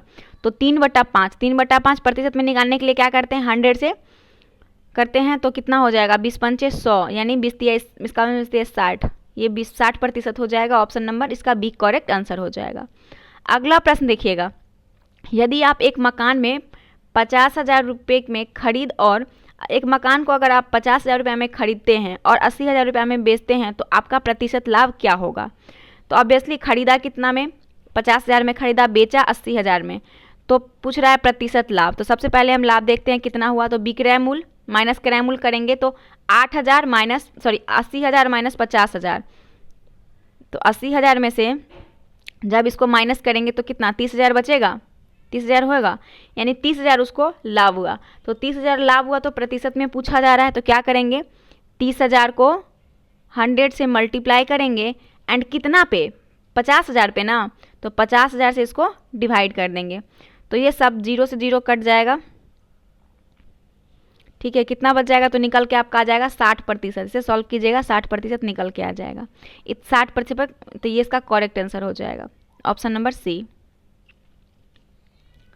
अगला प्रश्न देखिए 96 नंबर, कह रहा है कि यदि एक विक्रेता का कमीशन 28% है तो वह 7500 रुपया की कीमत का माल बेचता है पर कितने रुपये कमाया। तो देखिए सबसे पहले कह रहा है कि यदि एक विक्रेता का कमीशन कितना है? 28% है, तो वह 7500 रुपये की कीमत का माल बेचता है पर कितने रुपये कमाया। तो सबसे पहले विक्रेता का कमीशन कितना है? 28% है। कमीशन कितना है विक्रेता का? 28% दिया हुआ है। और माल कितना रुपया में बेचा? तो 7500 रुपया में, 7500 में बेचा। तो बेचने पर कमाया गया कितना हो गया? बेचने पर कितना कमाया?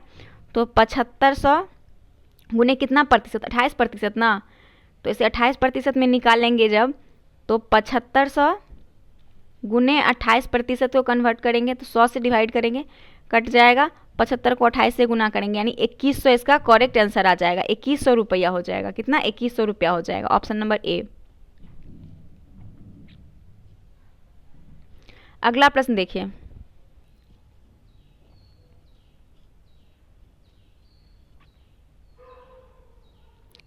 अब आगे कह रहा है प्रथम 20 सम संख्या का योग। प्रथम 20 सम संख्या का, तो प्रथम 20 सम संख्या का योग तो उसी तरीके से करेंगे। तो n विषम संख्या का पहले निकालते हैं। अभी हम सम संख्या का किए थे और विषम संख्या का योग क्या हो जाएगा? n² हो जाता है। तो प्रथम 20 विषम संख्या का ना, तो 20 का स्क्वायर करेंगे तो स्क्वायर तक ही आंसर है, आपको नंबर में नहीं निकालना है। तो 20 b का स्क्वायर, b हो जाएगा 20 का स्क्वायर। अगला प्रश्न है कि एक परीक्षा में प्रत्येक अभ्यर्थी ने या तो भौतिकी या गणित दोनों के लिए 65.8% ने भौतिकी ली और 59.2% ने गणित ली। यदि कुल अभ्यर्थी की संख्या 2000 है तो कितने ने गणित और भौतिकी दोनों ली। तो एक परीक्षा में प्रत्येक अभ्यर्थी ने या तो भौतिकी या तो गणित या दोनों लिए, ठीक है, जिसमें कि 65.8% भौतिकी ले लिया, 59.2% गणित ले लिया। अब कुल अभ्यर्थी का संख्या 2000 है। तो सबसे पहले तो हम ये सब का प्रतिशत को सॉल्व कर लेते हैं कि कितना कितना प्रतिशत हो गया। तो देखिए सबसे पहले हम बात करते हैं फिजिक्स वाले का। फिजिक्स वाले का कितना है? 65.8% है। तो 65 पर कितना का? 2000 में ना, तो 2000 में से जब 65.8 को करेंगे, 65.8 को प्रतिशत में निकालेंगे तो 100 से डिवाइड करेंगे, तो एक पॉइंट हटाएंगे तो यहाँ पे 000 हो जाएगा। 000 से 000 कट जाएगा यानी कि 658 को 2 से गुना करेंगे, कितना आ जाएगा? 1316 आ जाएगा। तो ये तो आपका फिजिक्स वाला आ गया 1316। अब देखते हैं मैथ वाला का। तो मैथ वाला का भी सेम प्रोसेस है।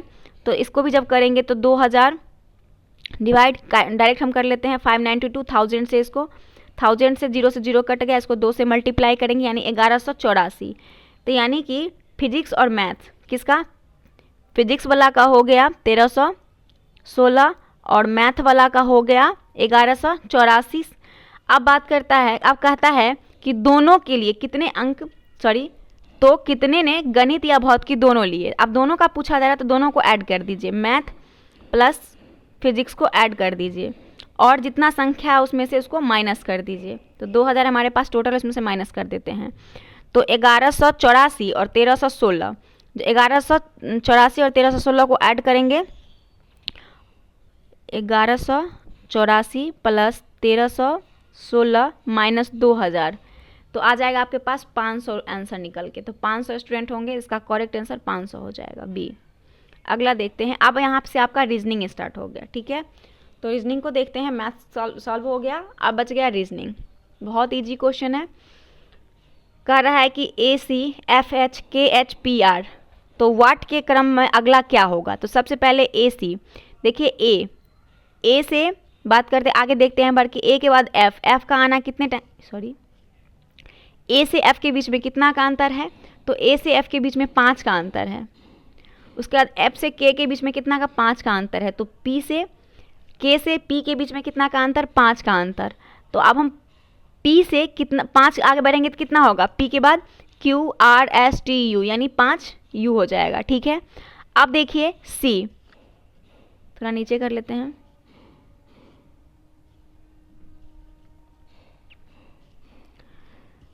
ठीक है। तो सब 5 का अंतर था, तो यहाँ U आ गया, सब 5 जा रहा था। अब देखते हैं C से H के बीच, C से H के बीच कितने का अंतर, 5 का अंतर। फिर H से M के बीच 5 का अंतर। फिर H से M के बीच, M से R के बीच 5 का अंतर। तो R से 5 कितना आगे जाएगा, R S T U V W, तो W, तो U और W इसका करेक्ट आंसर हो जाएगा, ऑप्शन नंबर A हो जाएगा, U और W इसका करेक्ट आंसर।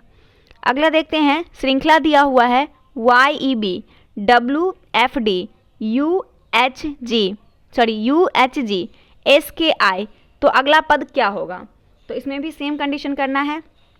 सबसे पहले ये देखिए कि Y से W इधर से सीधा आ रहा है, यानी कि इधर से जा रहा है नेगेटिव में, इधर से आ रहा है पॉजिटिव, आगे बढ़ रहा है। तो हम क्या करेंगे, सबसे पहले हम Y से चेक करेंगे इसको,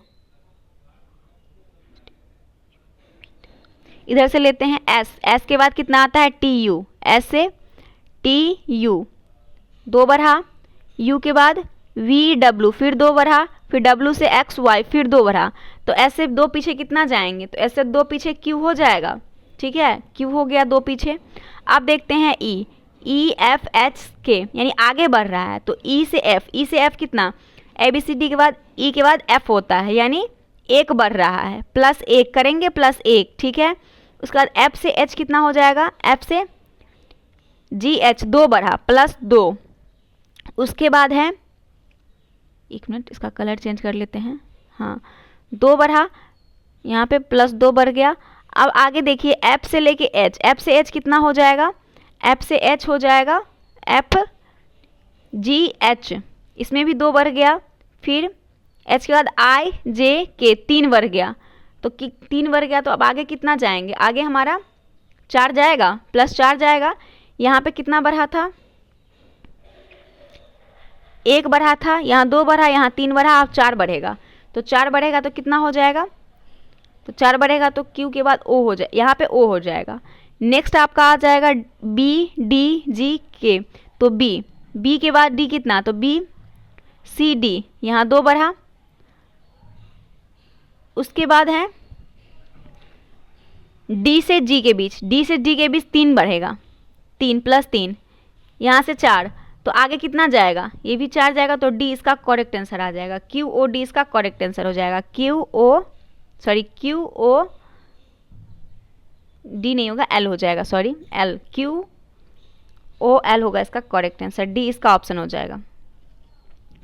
अगला प्रश्न देखिए, समरूप युग्म को पूर्ण करें। एक तरफ दिया हुआ है कि वनस्पति विज्ञान पादप से संबंधित है, तो सूक्ष्म विज्ञान किससे संबंधित है? वनस्पति विज्ञान बॉटनी, इसमें हम पेड़ पौधे का अध्ययन करते हैं, और सूक्ष्म विज्ञान में किसका? कीटाणु का अध्ययन करते हैं, माइक्रोबायोलॉजी। तो ऑप्शन सी इसका करेक्ट आंसर हो जाएगा। अगला दिया है समरूप युग्म को पूरा करें। रक्त अल्पता, रक्त अल्पता यानी खून की कमी किससे? रक्त की कमी से होती है। तो अराजकता, सरकार, जहाँ पे क्या होगा? प्रशासन की कमी होनी, सरकार की कमी होगी तो अराजकता होगी। तो ऑप्शन बी हो जाएगा। अगला प्रश्न है ऊर्जा, जूल के समरूप युग्म को चुनिए। तो ऊर्जा का मात्रक क्या होता है? जूल होता है। उसी तरीके से प्रतिरोध का मात्रक क्या? ओम हो जाएगा। डी इसका करेक्ट आंसर है। अगला है यदि धूल को वायु कहा जाता है, धूल को वायु कहा जाता है, ठीक है। उसके बाद क्या है? वायु को अग्नि कहा जाता है, वायु को आग कहा जाता है, अग्नि, ठीक है। नेक्स्ट है अग्नि को जल कहा जाता है, अग्नि को जल कहा जाता है। उसके बाद अग्नि को क्या? जल कहा जाता है। जल को रंग कहा जाता है, तो जल को रंग कहा जाता है। उसके बाद रंग को वर्ष कहा जाता है, रंग को वर्ष। और वर्षा को धूल कहा जाता है, वर्षा हो गया, सॉरी, वर्षा को धूल कहा जाता है। तो पूछ रहा है आपसे मछली कहाँ रहती है? तो मछली हम किसका पढ़े थे? जल में मछली रहती है, और जल का रंग, जल को क्या कहा जाता है? रंग कहा जाता है। तो इसका करेक्ट आंसर रंग हो जाएगा। अगला प्रश्न है कि एक व्यक्ति की ओर इशारा करते हुए एक आदमी ने औरत से कहा कि उसकी माँ तुम्हारे पिता की एकमात्र पुत्री है। औरत का उस व्यक्ति से क्या संबंध था? तो सबसे पहले देखिए कि क्या होता है इसमें। एक व्यक्ति की ओर इशारा करते हुए, मान लीजिए कोई व्यक्ति है, इसकी ओर इशारा करते हुए आदमी ने कहा कि उसकी माँ, किसकी माँ? इसकी माँ जो है उस औरत की, किसकी? औरत की एकमात्र क्या है? पुत्री है। तो पूछ रहा है कि औरत का उस व्यक्ति से क्या संबंध होगा? तो इस व्यक्ति का क्या? पिता हो जाएगा। सॉरी, क्वेश्चन कह रहा है कि एक व्यक्ति को इशारा करते हुए एक आदमी ने एक औरत से कहा कि उसकी माँ तुम्हारे पिता की एकमात्र पुत्री है। औरत का उस व्यक्ति से क्या संबंध है? तो औरत का उस व्यक्ति से क्या संबंध हो जाएगा? माँ का संबंध हो जाएगा। ऑप्शन सी इसका करेक्ट आंसर है।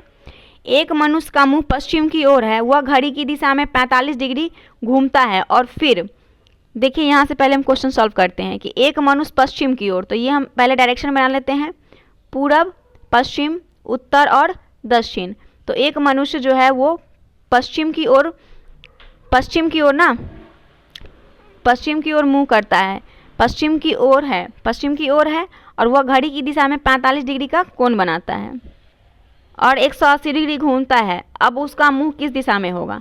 तो सबसे पहले वो प्रारंभ करता है यहाँ से, ठीक है। तो यहाँ पे जब घूमता है तो 45 डिग्री कोण का रहा है ना, 45 डिग्री ऐसे बनता है यहाँ पे, और यहाँ से एक लेंगे, फिर ये हमारा 45 डिग्री बन जाए, एक 45 डिग्री का कोण बना लेते हैं, तो ये हमारा 45 डिग्री बन जाएगा। अब कह रहा है 180 डिग्री घूमता है, यानी ये ऐसे घूम जाता है, यानी 180 डिग्री यहाँ से ये घूम जाता है। तो यहाँ ये कौन सा दिशा हो जाएगा? हमारा दक्षिण हो जाएगा, यानी कि ये पूरब से दक्षिण दिशा में स्थित है। दक्षिण से पूरब इसका करेक्ट आंसर हो जाएगा, दक्षिण से पूरब। ऑप्शन डी इसका करेक्ट आंसर। अगला प्रश्न देखते हैं। आप उत्तर की ओर गए, तो उत्तर ऊपर हो जाएगा, ठीक है। 90 डिग्री दाहिने घूमे, तो 90 डिग्री, ये 90 डिग्री का कोण बन गया, दाहिने घुमा तो उत्तर में दाहिना किधर हो जाएगा? इधर हो जाएगा। फिर 90 डिग्री दाहिने घूमे, तो इसका दाहिना किधर हो जाएगा? नीचे हो जाएगा। फिर ये 90 डिग्री का कोण बनाया, फिर बाएं घूम जाएंगे तो आपकी दशा क्या होगी? तो इसका बायां कौन सा हो जाएगा? तो इसका बायां इधर हो जाएगा, इसका बायां किधर? इधर हो जाएगा। यहाँ पे फिर 90 डिग्री का कोण बनाता है, तो यानी इसका दिशा कौन सा होगा? पूरब ही होगा ना, तो पूरब इसका करेक्ट आंसर हो जाएगा। अगला प्रश्न देखिए कि दिया है कि P का अर्थ क्या है? P का अर्थ कह रहा है कि माइनस है, P बराबर माइनस। Q का अर्थ जोड़, Q बराबर जोड़। R का अर्थ भाग है, R बराबर क्या है? भाग दिया हुआ है। और S का अर्थ गुना है, S का अर्थ क्या है? गुना है, ठीक है। तो पूछ रहा है कि आपका जो ये इक्वेशन है, इस इक्वेशन को बनाना है। तो 16 क्या दिया हुआ है? 16। तो P बराबर क्या है हमारे पास? P बराबर माइनस है, तो P बराबर माइनस दे देंगे 4। उसके बाद है क्यू, क्यू बराबर हमारे पास जोड़ है तो 5 हो जाएगा। एस, एस बराबर क्या है, गुना है, एस बराबर गुना हो गया 8। आर बराबर क्या है हमारे पास, डिवाइड है तो 2 हो जाएगा। अब इसे सॉल्व करेंगे तो सबसे पहले हम बोर्ड मास का रूल फॉलो करेंगे। तो बोर्ड मास के रूल में क्या हो जाएगा, इसको डिवाइड करेंगे सबसे पहले तो 4 4 हो जाएगा, 4 को 5 से गुना करेंगे, डायरेक्ट 20 लिख देते हैं यहाँ पे तो 20 हो जाएगा। अब देखिए क्या करना है, तो बोर्ड मास में सबसे पहले ऐड होगा, उसके बाद सब्ट्रैक्ट होगा, है ना। तो ऐड, यहाँ +5 है और यहाँ 16 है, दोनों प्लस में है तो 16 और 5 और 20 सबको ऐड, सबको क्या करेंगे, सबसे पहले ऐड कर लेंगे। ऐड करेंगे तो कितना 32 आ जाएगा, सॉरी 32 कहते हैं, इसका आपका आ जाएगा 36 आ जाएगा, 36 आ जाएगा, कितना 36 आ जाएगा। सबको ऐड करेंगे, 36 में से क्या करेंगे, -4 कर देंगे तो 32 इसका करेक्ट आंसर हो जाएगा, 32। अगला प्रश्न है कि निम्नांकित चित्र में दिया गया है, एक गोला में भारतीय है, इसमें चित्रकार है इस गोला में और एक शिक्षक है। तो कह रहा है उन भारतीय को पहचानिए जो चित्रकार हैं पर शिक्षक नहीं हैं। तो जो चित्रकार हैं और शिक्षक नहीं हैं तो वो तो चित्रकार भारतीय होना चाहिए लेकिन शिक्षक वाले गोला में नहीं आना चाहिए, ऐसा हमें नंबर लेना है। तो देखिए बी आपको दिख रहा है कि ये चित्रकार में भी है और भारतीय में भी है, लेकिन शिक्षक वाले गोले में ये इसका एंट्री नहीं है, तो इसका आंसर क्या हो जाएगा, बी हो जाएगा। अगला देखिए सेम क्वेश्चन है कि चित्र में संख्या के उन व्यक्तियों को प्रदर्शित करती है जो भाषाओं जानते हैं। सभी भाषाओं जानने वाले व्यक्ति का फ्रेंच न जानने वाले लोगों का अनुपात क्या होगा। तो सबसे पहले यहाँ पे देखिए कि कितना व्यक्ति हैं जो सभी जानते हैं, भाषा को जानते हैं, और कितना व्यक्ति हैं जो भाषा को नहीं जानते हैं। तो आपका प्रश्न है सबसे पहले, एक मिनट, तो सभी भाषा को जानने वाले व्यक्ति, सभी भाषा को जानने वाले व्यक्ति 100 हैं, है ना, देख सकते हैं जो सभी भाषा को जानते हैं। तो सभी भाषा को जानने वाले व्यक्ति 100 हैं। फ्रेंच को जानने वाले कितने हैं, फ्रेंच को जानने वाले जो व्यक्ति हो जाएंगे उसको ऐड कर लेते हैं, फ्रेंच जानने वाले को, फ्रेंच का कितना हो जाएगा 100। फ्रेंच जानने वाले सबसे पहले इसमें कितने व्यक्ति हैं, 200 + 120 + 220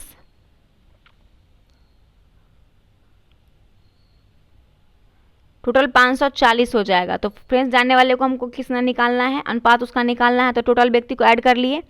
अब फ्रेंच जानने वाले का करेंगे तो 100 बटा 540, इसे डिवाइड करेंगे कट जाएगा, यानी कि 5:27 इसका आंसर आएगा फ्रेंच जानने वाले का, 5:27। ऑप्शन नंबर डी इसका करेक्ट आंसर है। 118 नंबर प्रश्न कह रहा है कि निम्न को तार्किक क्रम में व्यवस्थित करें, और ये सेम क्वेश्चन आपसे पूछा गया था दरोगा के मेंस में। सलाह, बीमारी, चिकित्सा, उपचार। तो देखिए सबसे पहले क्या होगा, सबसे पहले हम लोग क्या करते हैं, कोई भी हम लोगों को बीमारी होता है, सबसे पहले कोई बीमारी होता है, फिर कहाँ जाते हैं, चिकित्सक के पास यानी डॉक्टर के पास जाते हैं, डॉक्टर सलाह देती है, फिर हम लोग क्या करते हैं, उसका उपचार करवाते हैं, है ना। तो क्रम आपका कौन सा सही हो जाएगा, तो क्रम आपका हो जाएगा पहले 2 2 3 3 दोनों में है, उसके बाद हो जाएगा 1, इसमें तो ये ऑप्शन ए हो जाएगा इसका करेक्ट आंसर, 2 3 1 4, बीमारी, फिर चिकित्सा, फिर सलाह, फिर उपचार। अगला प्रश्न है तार्किक क्रम में इसे भी व्यवस्थित करना है। तितली, अंडा, कोया और कृमि दिया हुआ है। तो देखिए सबसे पहले तितली लास्ट में बनती है, तितली बनने से पहले इसका क्या क्या फेज आता है। तो सबसे पहले अंडा देती है, सबसे पहले वो अंडा देगी, उसके बाद क्या होगा, कृमि बनेगा, कृमि बनकर फिर कोया बनेगा, फिर क्या बनेगा, फिर तितली के रूप में वो निकलेगा। तो ऑप्शन डी इसका करेक्ट आंसर हो जाएगा। अगला है तार्किक क्रम में संयोजित करें। अध्ययन, रोजगार, अर्जी देना, परीक्षा, आय। सबसे पहले हम लोग क्या करते हैं, पढ़ते हैं, उसके बाद क्या होता है, परीक्षा होता है, पढ़ते हैं फिर परीक्षा होता है, फिर अर्जी यानी फॉर्म भरते हैं तो 5 हो जाएगा, फिर क्या मिलता है, रोजगार मिलता है, फिर इनकम होती है। तो 1 2 5 ऐसे इसका क्रम देखते हैं, ऑप्शन कौन हो जाएगा, 1 2 5 3 4, ऑप्शन डी इसका क्रम बिल्कुल करेक्ट है। अगला दिया हुआ है कि यदि जोड़ का अर्थ माइनस, किसका, जोड़ का अर्थ क्या है, माइनस है, गुना का अर्थ भाग है, गुना का अर्थ क्या है, भाग है, और भाग का अर्थ क्या है, भाग का अर्थ कह रहा है कि जोड़ है, माइनस का अर्थ क्या है, गुना है, माइनस का अर्थ गुना है। तो आपको इस समीकरण को पूरा करना है। तो देखिए 252 गुने 9 यानी कि 252 को 200, कलर चेंज करते हैं, हाँ, तो 252 गुना का अर्थ क्या है हमारे पास, गुना का अर्थ है भाग, ये भाग करेंगे 9, माइनस का अर्थ क्या है हमारे पास, तो माइनस का अर्थ है गुना, तो गुना कर देंगे 5, जोड़ का अर्थ क्या है माइनस 32 और भाग का अर्थ क्या है जोड़, तो 92 कर देंगे। जब इसी क्वेश्चन बोर्ड मास के नियम पे सबसे पहले इसे हमको डिवाइड करेंगे, डिवाइड करने के बाद इसमें मल्टीप्लाई करेंगे तो 140 बटे 92, 140 प्लस 92 टोटल आएगा आपको, इसमें से 140 प्लस 92 कीजिएगा और माइनस 32 कीजिएगा तो 232 में से 32 माइनस यानी 200 इसका करेक्ट आंसर आ जाएगा।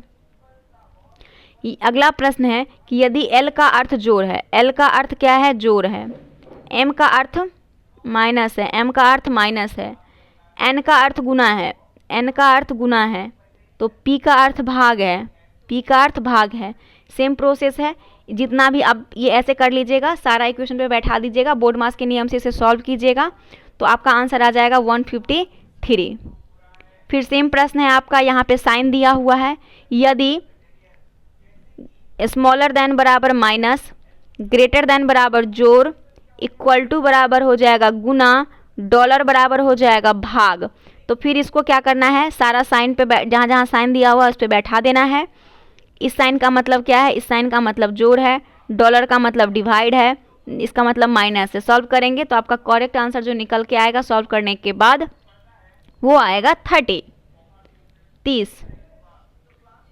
अगला प्रश्न देखिए, दिया गया कोई फल वृक्ष नहीं है, दिया गया कोई फल, सबसे पहले फल क्या है कि वृक्ष नहीं है, तो वृक्ष हम अलग बना लेंगे, ये वृक्ष है, ठीक है। सभी पुष्प वृक्ष हैं, सभी पुष्प क्या है वृक्ष हैं, तो सभी पुष्प वृक्ष है ना, तो क्या करेंगे इसके अंदर हमको बनाना पड़ेगा। सबसे पहले फल बना लिए हम, अब कह रहा है कि पुष्प जो है वो वृक्ष है, तो पुष्प और इसके अंदर आ जाएगा वृक्ष, है ना।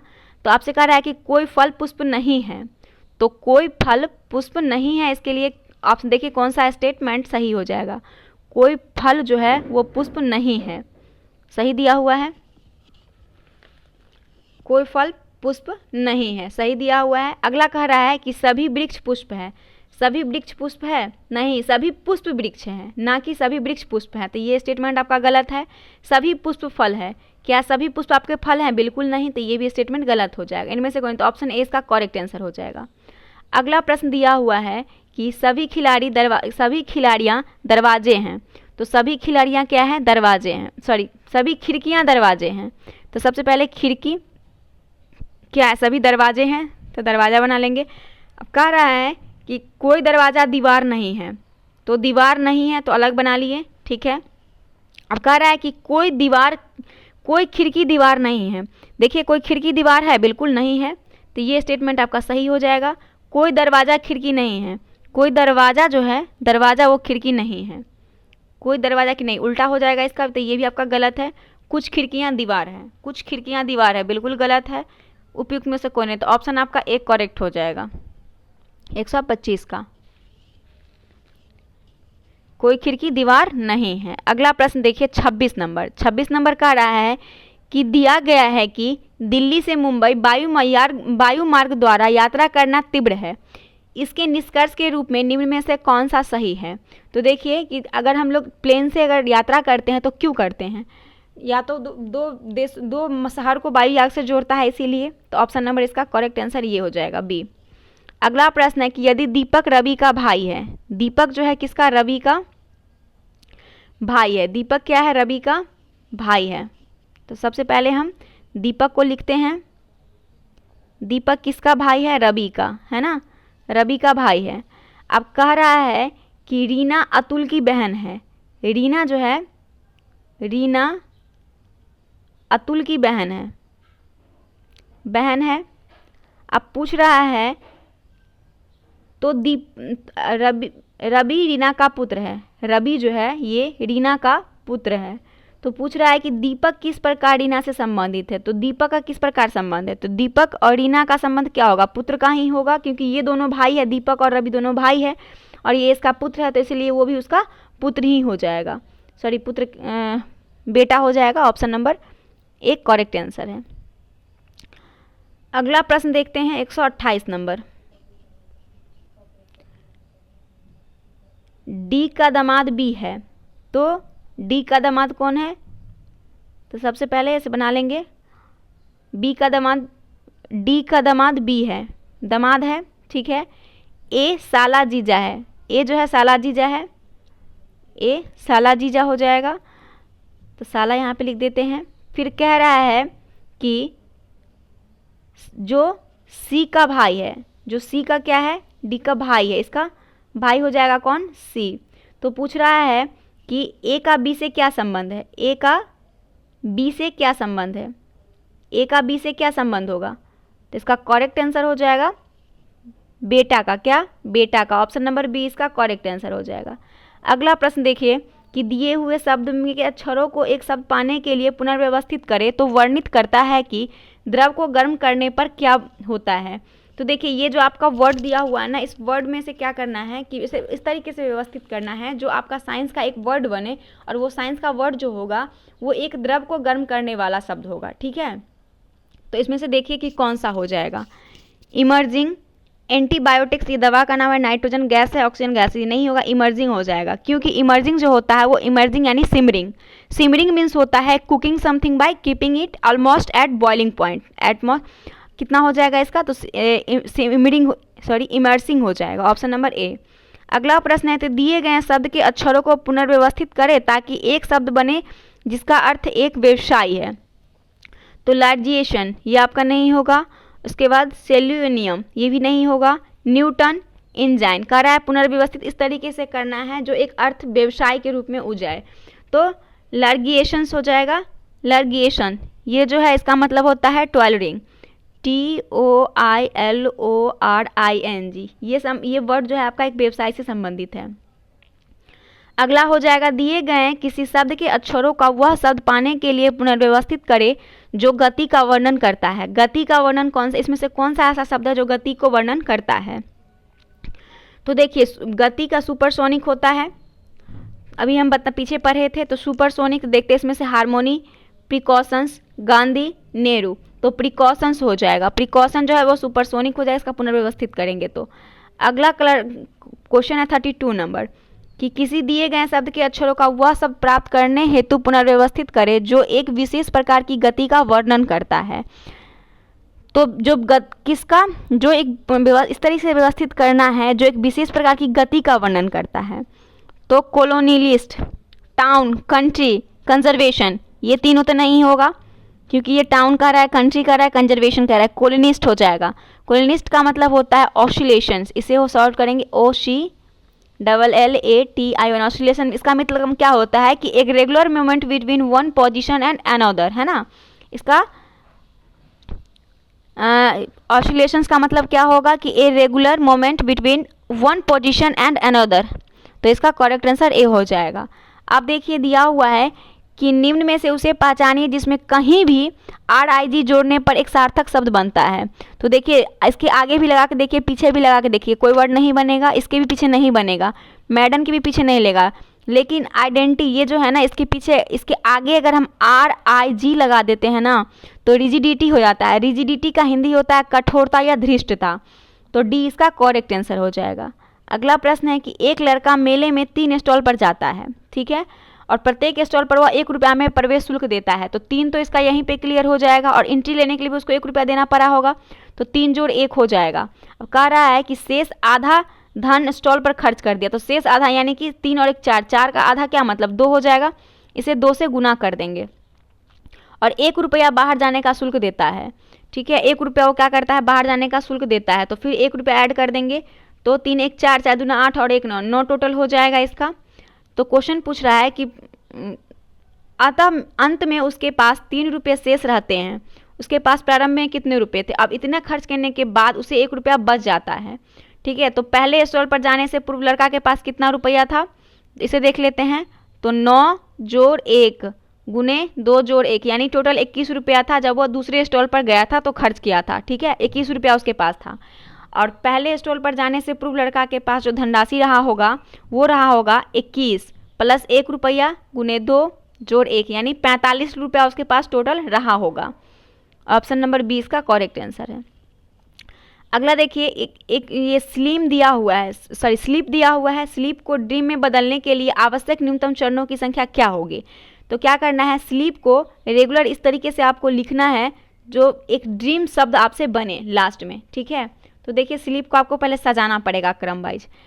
तो सबसे पहले देखते हैं स्लिप को कैसे लिखेंगे। स्लिप को कैसे लिख सकते हैं,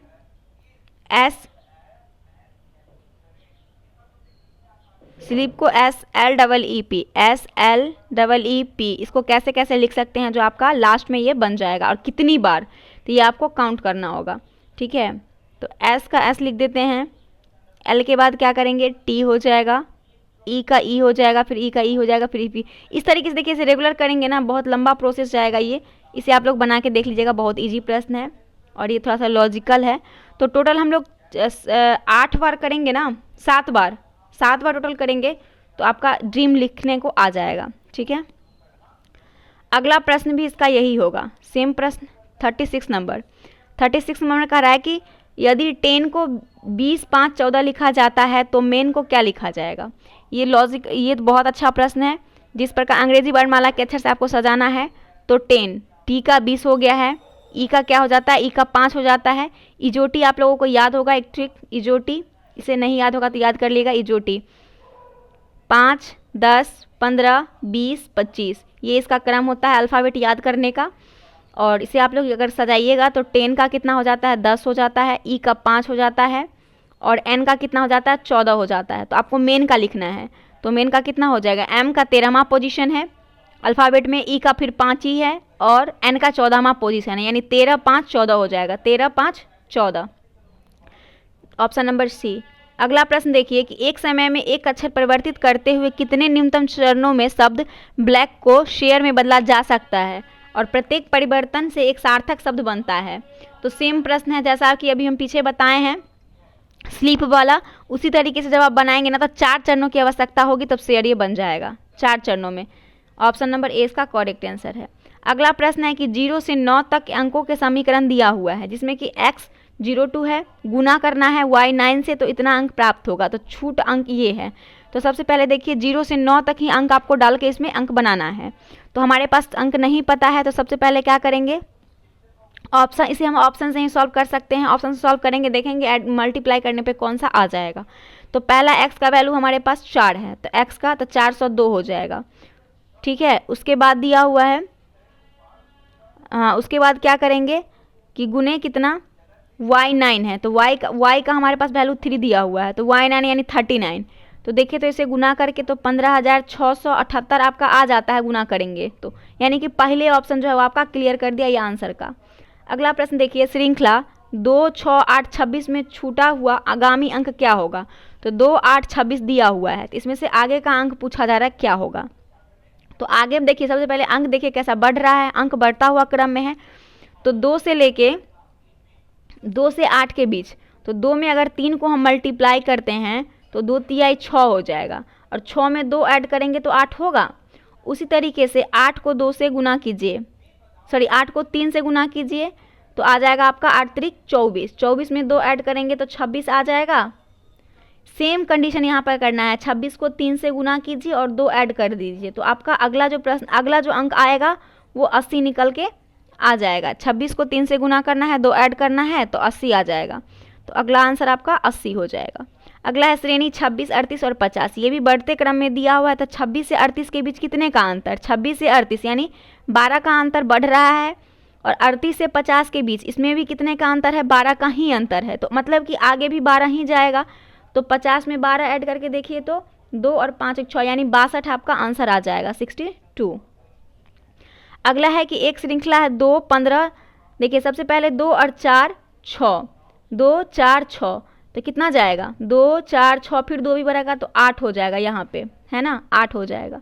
नेक्स्ट आप देखिए, नेक्स्ट कह रहा है आपसे, यहाँ पे नहीं होगा सॉरी, यहाँ पे हो जाएगा, है ना, 8 हो जाएगा। ठीक है, अगला है 15 12, 15 12 यानी इधर से आ रहा है, ये इधर से घटते क्रम में जा रहा है। 15 से 12 कितना कमा, 2 कमा, सॉरी 3 कमा, तो 3 कमा, फिर आगे कितना कम जाएगा, तो आगे जाएंगे तो 3 यानी 2 आगे बढ़ेंगे तो -5 करेंगे, 12 में से -5 तो आपका 7 हो जाएगा, -5 तो 7 हो जाएगा। अब 7 में से सॉरी -5 और इसमें से -7 फिर कीजिए तो इसमें आ जाएगा आपका 0। 7 में से -7 करेंगे तो कितना 0 हो जाएगा ना, तो 8 हो जाएगा। 7 में से आपको -7 करना है तो 0 नहीं होगा, क्योंकि इधर 7 हो जाएगा, 2 2 अंक बढ़ रहा है, तो 8 0 हो जाएगा। अगला प्रश्न है 42 नंबर कि निम्न में से किसे ठीक प्रकार से व्यवस्थित करने के बाद शब्द फ्लोवर की वर्तनी बनेगी। तो देखिए कौन सा शब्द है जिसमें से फ्लोवर दिया हुआ है, इसमें कहीं भी एफ आपको दिख रहा है, पहला अंक में एफ नहीं है मतलब ये नहीं होगा। इसमें भी एफ ए दिख रहा है, एफ कहीं दिख रहा है, एफ नहीं दिख रहा है, इसमें भी नहीं होगा। इसमें देखिए सबसे पहले एफ दिख गया तो एफ, इसका एफ लेंगे, एफ के बाद कौन सा है, एल है ना, तो इसमें से एल ले लेंगे, फिर एफ एल ए हो जाएगा तो इसका ए हो जाएगा, फिर भी इसका भी हो जाएगा, फिर ओ तो इसका ओ हो जाएगा, यू आर फ्लोवर आपका यहाँ बन जाएगा। इसमें यू भी है और आर भी है, तो ये आपका सी इसका करेक्ट आंसर हो जाएगा। समीकरण सी में से लेंगे तो बन जाएगा फ्लोवर। अगला क्वेश्चन है कि निम्न समीकरण का योग क्या होगा। ओल्ड ओल्ड ओल्ड, इसमें से गुड बनाना है तो इसका समीकरण का ओ का हमारे पास वैल्यू 4 दिया हुआ है। ठीक है, ओ का वैल्यू हमारे पास 4 है। ठीक है, तो 4, एल का कितना है 8 और डी का कितना है हमारे पास, डी का नहीं है तो डी कर लेंगे। ठीक है, फिर एड ओ एल का कितना है, ओ के पास हमारे 4 है, सॉरी ओ का 0, एल का 1 मिनट रुकिए। ठीक है, इस तरीके से तो करते हैं फिर से। ओल्ड का 48 हो जाएगा और डी हो जाएगा, फिर ओ एल डी, इसका भी 48 डी हो जाएगा, फिर ओ एल डी तो फिर इसका भी 48 डी हो जाएगा। तो डी का वैल्यू निकालना है यानी 144 डी आपका आ जाएगा, ऐड करेंगे तो 144 डी, तो आपका डी का वैल्यू यहाँ पर निकालना है। तो डी बराबर हम मान लेते हैं कुछ नहीं दिया हुआ तो डी बराबर 0 हो जाएगा, तो 144 पे 0 बैठाएंगे तो कितना 1440 हो जाएगा। अगला प्रश्न है 44 नंबर कि निम्नलिखित अक्षर श्रृंखला में प्रश्न चिन्ह के स्थान पर क्या होना चाहिए। इसे भी आप लोग बना लीजिएगा, बहुत आसान क्वेश्चन है। हम एक बार बता देते हैं, पी से ओ -1 हो जाएगा, ओ से एन ये भी -1 जा रहा है, फिर एन से एम -1 जा रहा है तो इधर भी -1 जाएगा। एम से पहले क्या होता है, एम से पहले क्या एल हो जाएगा। ठीक है, इस तरीके से बढ़ के देख लीजिएगा। इधर फिर आपका 2 2 बढ़ते चला जाएगा, सेकेंड वाला में 2 2 बढ़ेगा। ठीक है, और लास्ट वाला टी वाला में ना आपका -1 सेम कंडीशन रिपीट होगा, तो यानी आंसर जो आपका आ जाएगा ना वो आंसर LUP आएगा, LUP, ऑप्शन नंबर बी। अगला देखिए, इस श्रृंखला को देखिए 21 9 21 11 21 13 21, अगली संख्या क्या होनी चाहिए। तो इसमें दिया है कि 145 में 21 9, तो सबसे पहले देखिए 21 9, 9 से 11 कितना बढ़ा, 2 बढ़ा, फिर 11 से 13 फिर 2 बढ़ा, यानी कि 13 से 2 बढ़ाएंगे तो 15 हो जाएगा। तो अगली संख्या ही आपको निकालना है, ज़्यादा से मतलब नहीं है, तो 15 हो जाएगा अगली संख्या। ऑप्शन देखते हैं इसका, 15 हो जाएगा। अब यहाँ पे प्रश्न आपका दिया हुआ है कि दी गई आकृति के सभी छोटे वर्ग के किनारे समान हैं, छायांकित भाग का क्षेत्रफल सेंटीमीटर स्क्वायर में क्या होगा। तो सबसे पहले देखिए क्या क्या आपको निकालना पड़ेगा। तो आकृति यानी सबसे पहले हम लोग क्या करेंगे, वर्ग का क्षेत्रफल क्या होता है, वर्ग का क्षेत्रफल बराबर होता है क्या, तो वर्ग का क्षेत्रफल आकृति का क्षेत्रफल क्या होता है, स्क्वायर में होता है। तो 10 का स्क्वायर हम लिख लेंगे, तो 10 का स्क्वायर कितना 100 सेंटीमीटर हो जाएगा वर्ग सेंटीमीटर में। आप पूछ रहा है कि इस वर्ग में कितने टोटल, इस वर्ग में देखिएगा तो इधर 1 2 3 4 5, इधर से भी 1 2 3 4 5 यानी 25, टोटल कितना वर्ग दिया हुआ है इधर टोटल क्षेत्रफल। तो ये क्षेत्रफल हमारा सेंटीमीटर में निकल के आया। अब छोटे बड़े वर्ग कितना है हमारे पास 25 हैं। ठीक है, जो कि सभी वर्ग के बराबर है। तो आपको एक वर्ग का सबसे पहले वर्ग निकालना है, तो एक वर्ग का क्षेत्रफल क्या हो जाएगा 100/25 यानी 25 चौका 100, 4 हो जाएगा। अब पूछ रहा है कि 13 छायांकित का वर्ग के क्षेत्रफल, तो इसमें छायांकित कितना है इसको काउंट कीजिए, 13 गो होगा। ठीक है, इसको हम काउंट किए हुए हैं 13 गो है।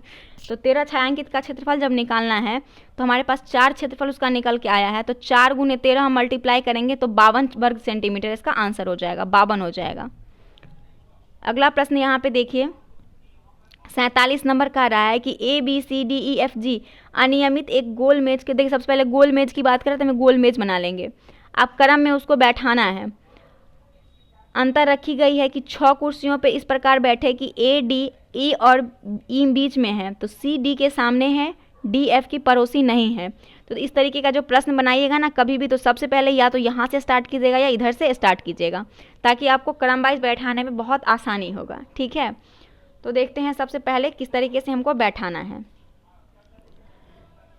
तो कह रहा है 6 कुर्सी इस प्रकार बैठे हैं कि AD और E के बीच में है। A जो है, A कहाँ है, AD और E के बीच में है, AD और E के बीच में है।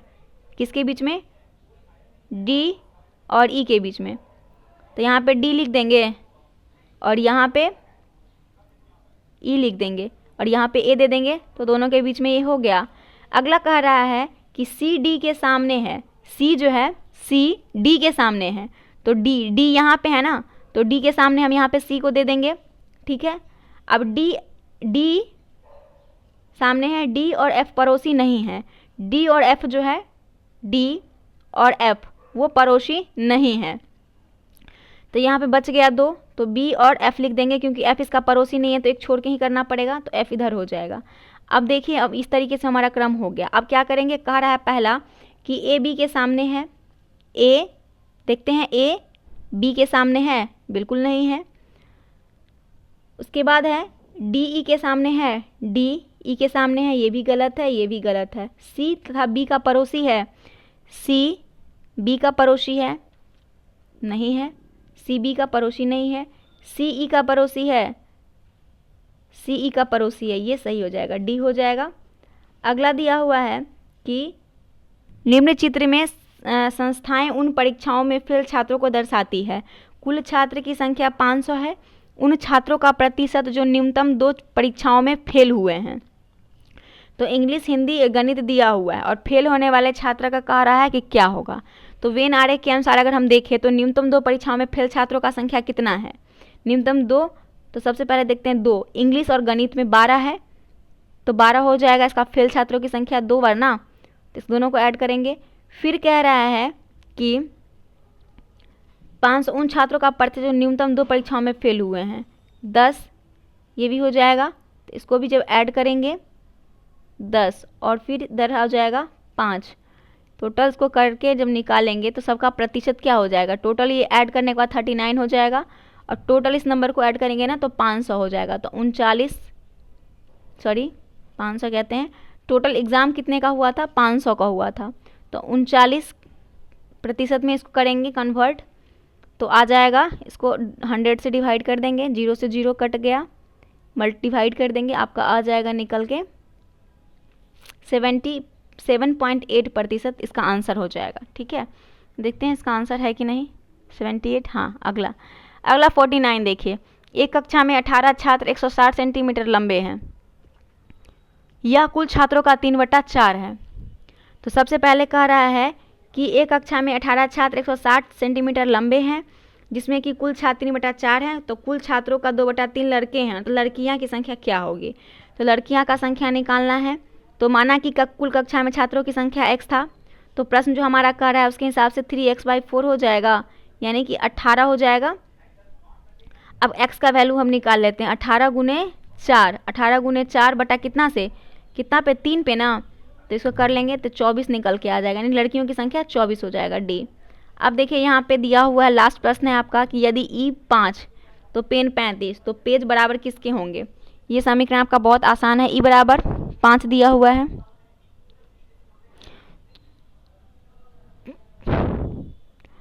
तो निकालना है पेन का।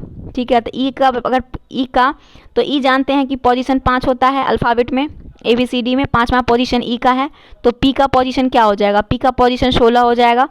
उसके बाद E का 5 दिया हुआ है, N का पोजीशन कितना 14 हो जाएगा, यानी टोटल 35 हो जाएगा। उसी तरीके से पेज का, तो P का 16, A का 1, G का कितना हो जाएगा 7 हो जाएगा, और फिर E है तो इसका 5 हो जाएगा, यानी टोटल आपका जो निकल के 29 आएगा। तो पेज को हम 29 लिख सकते हैं। तो ये आपका 150 प्रश्न था।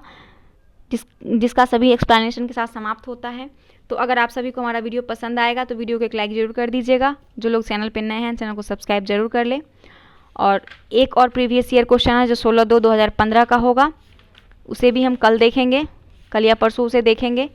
और उसके बाद फिर आपको 23/2/2015 में जो एग्ज़ाम हुआ था मेंस का, उससे संबंधित आपका देखा जाएगा प्रीवियस ईयर प्रश्न। उसके बाद नेक्स्ट आपका प्रैक्टिस सेट स्टार्ट हो जाएगा। तो चलिए मिलते हैं नेक्स्ट वीडियो के साथ, तब तक के लिए धन्यवाद। इसका PDF हम टेलीग्राम चैनल पर डाल देंगे, जिन लोगों को चाहिए वो PDF जाके ले सकते हैं।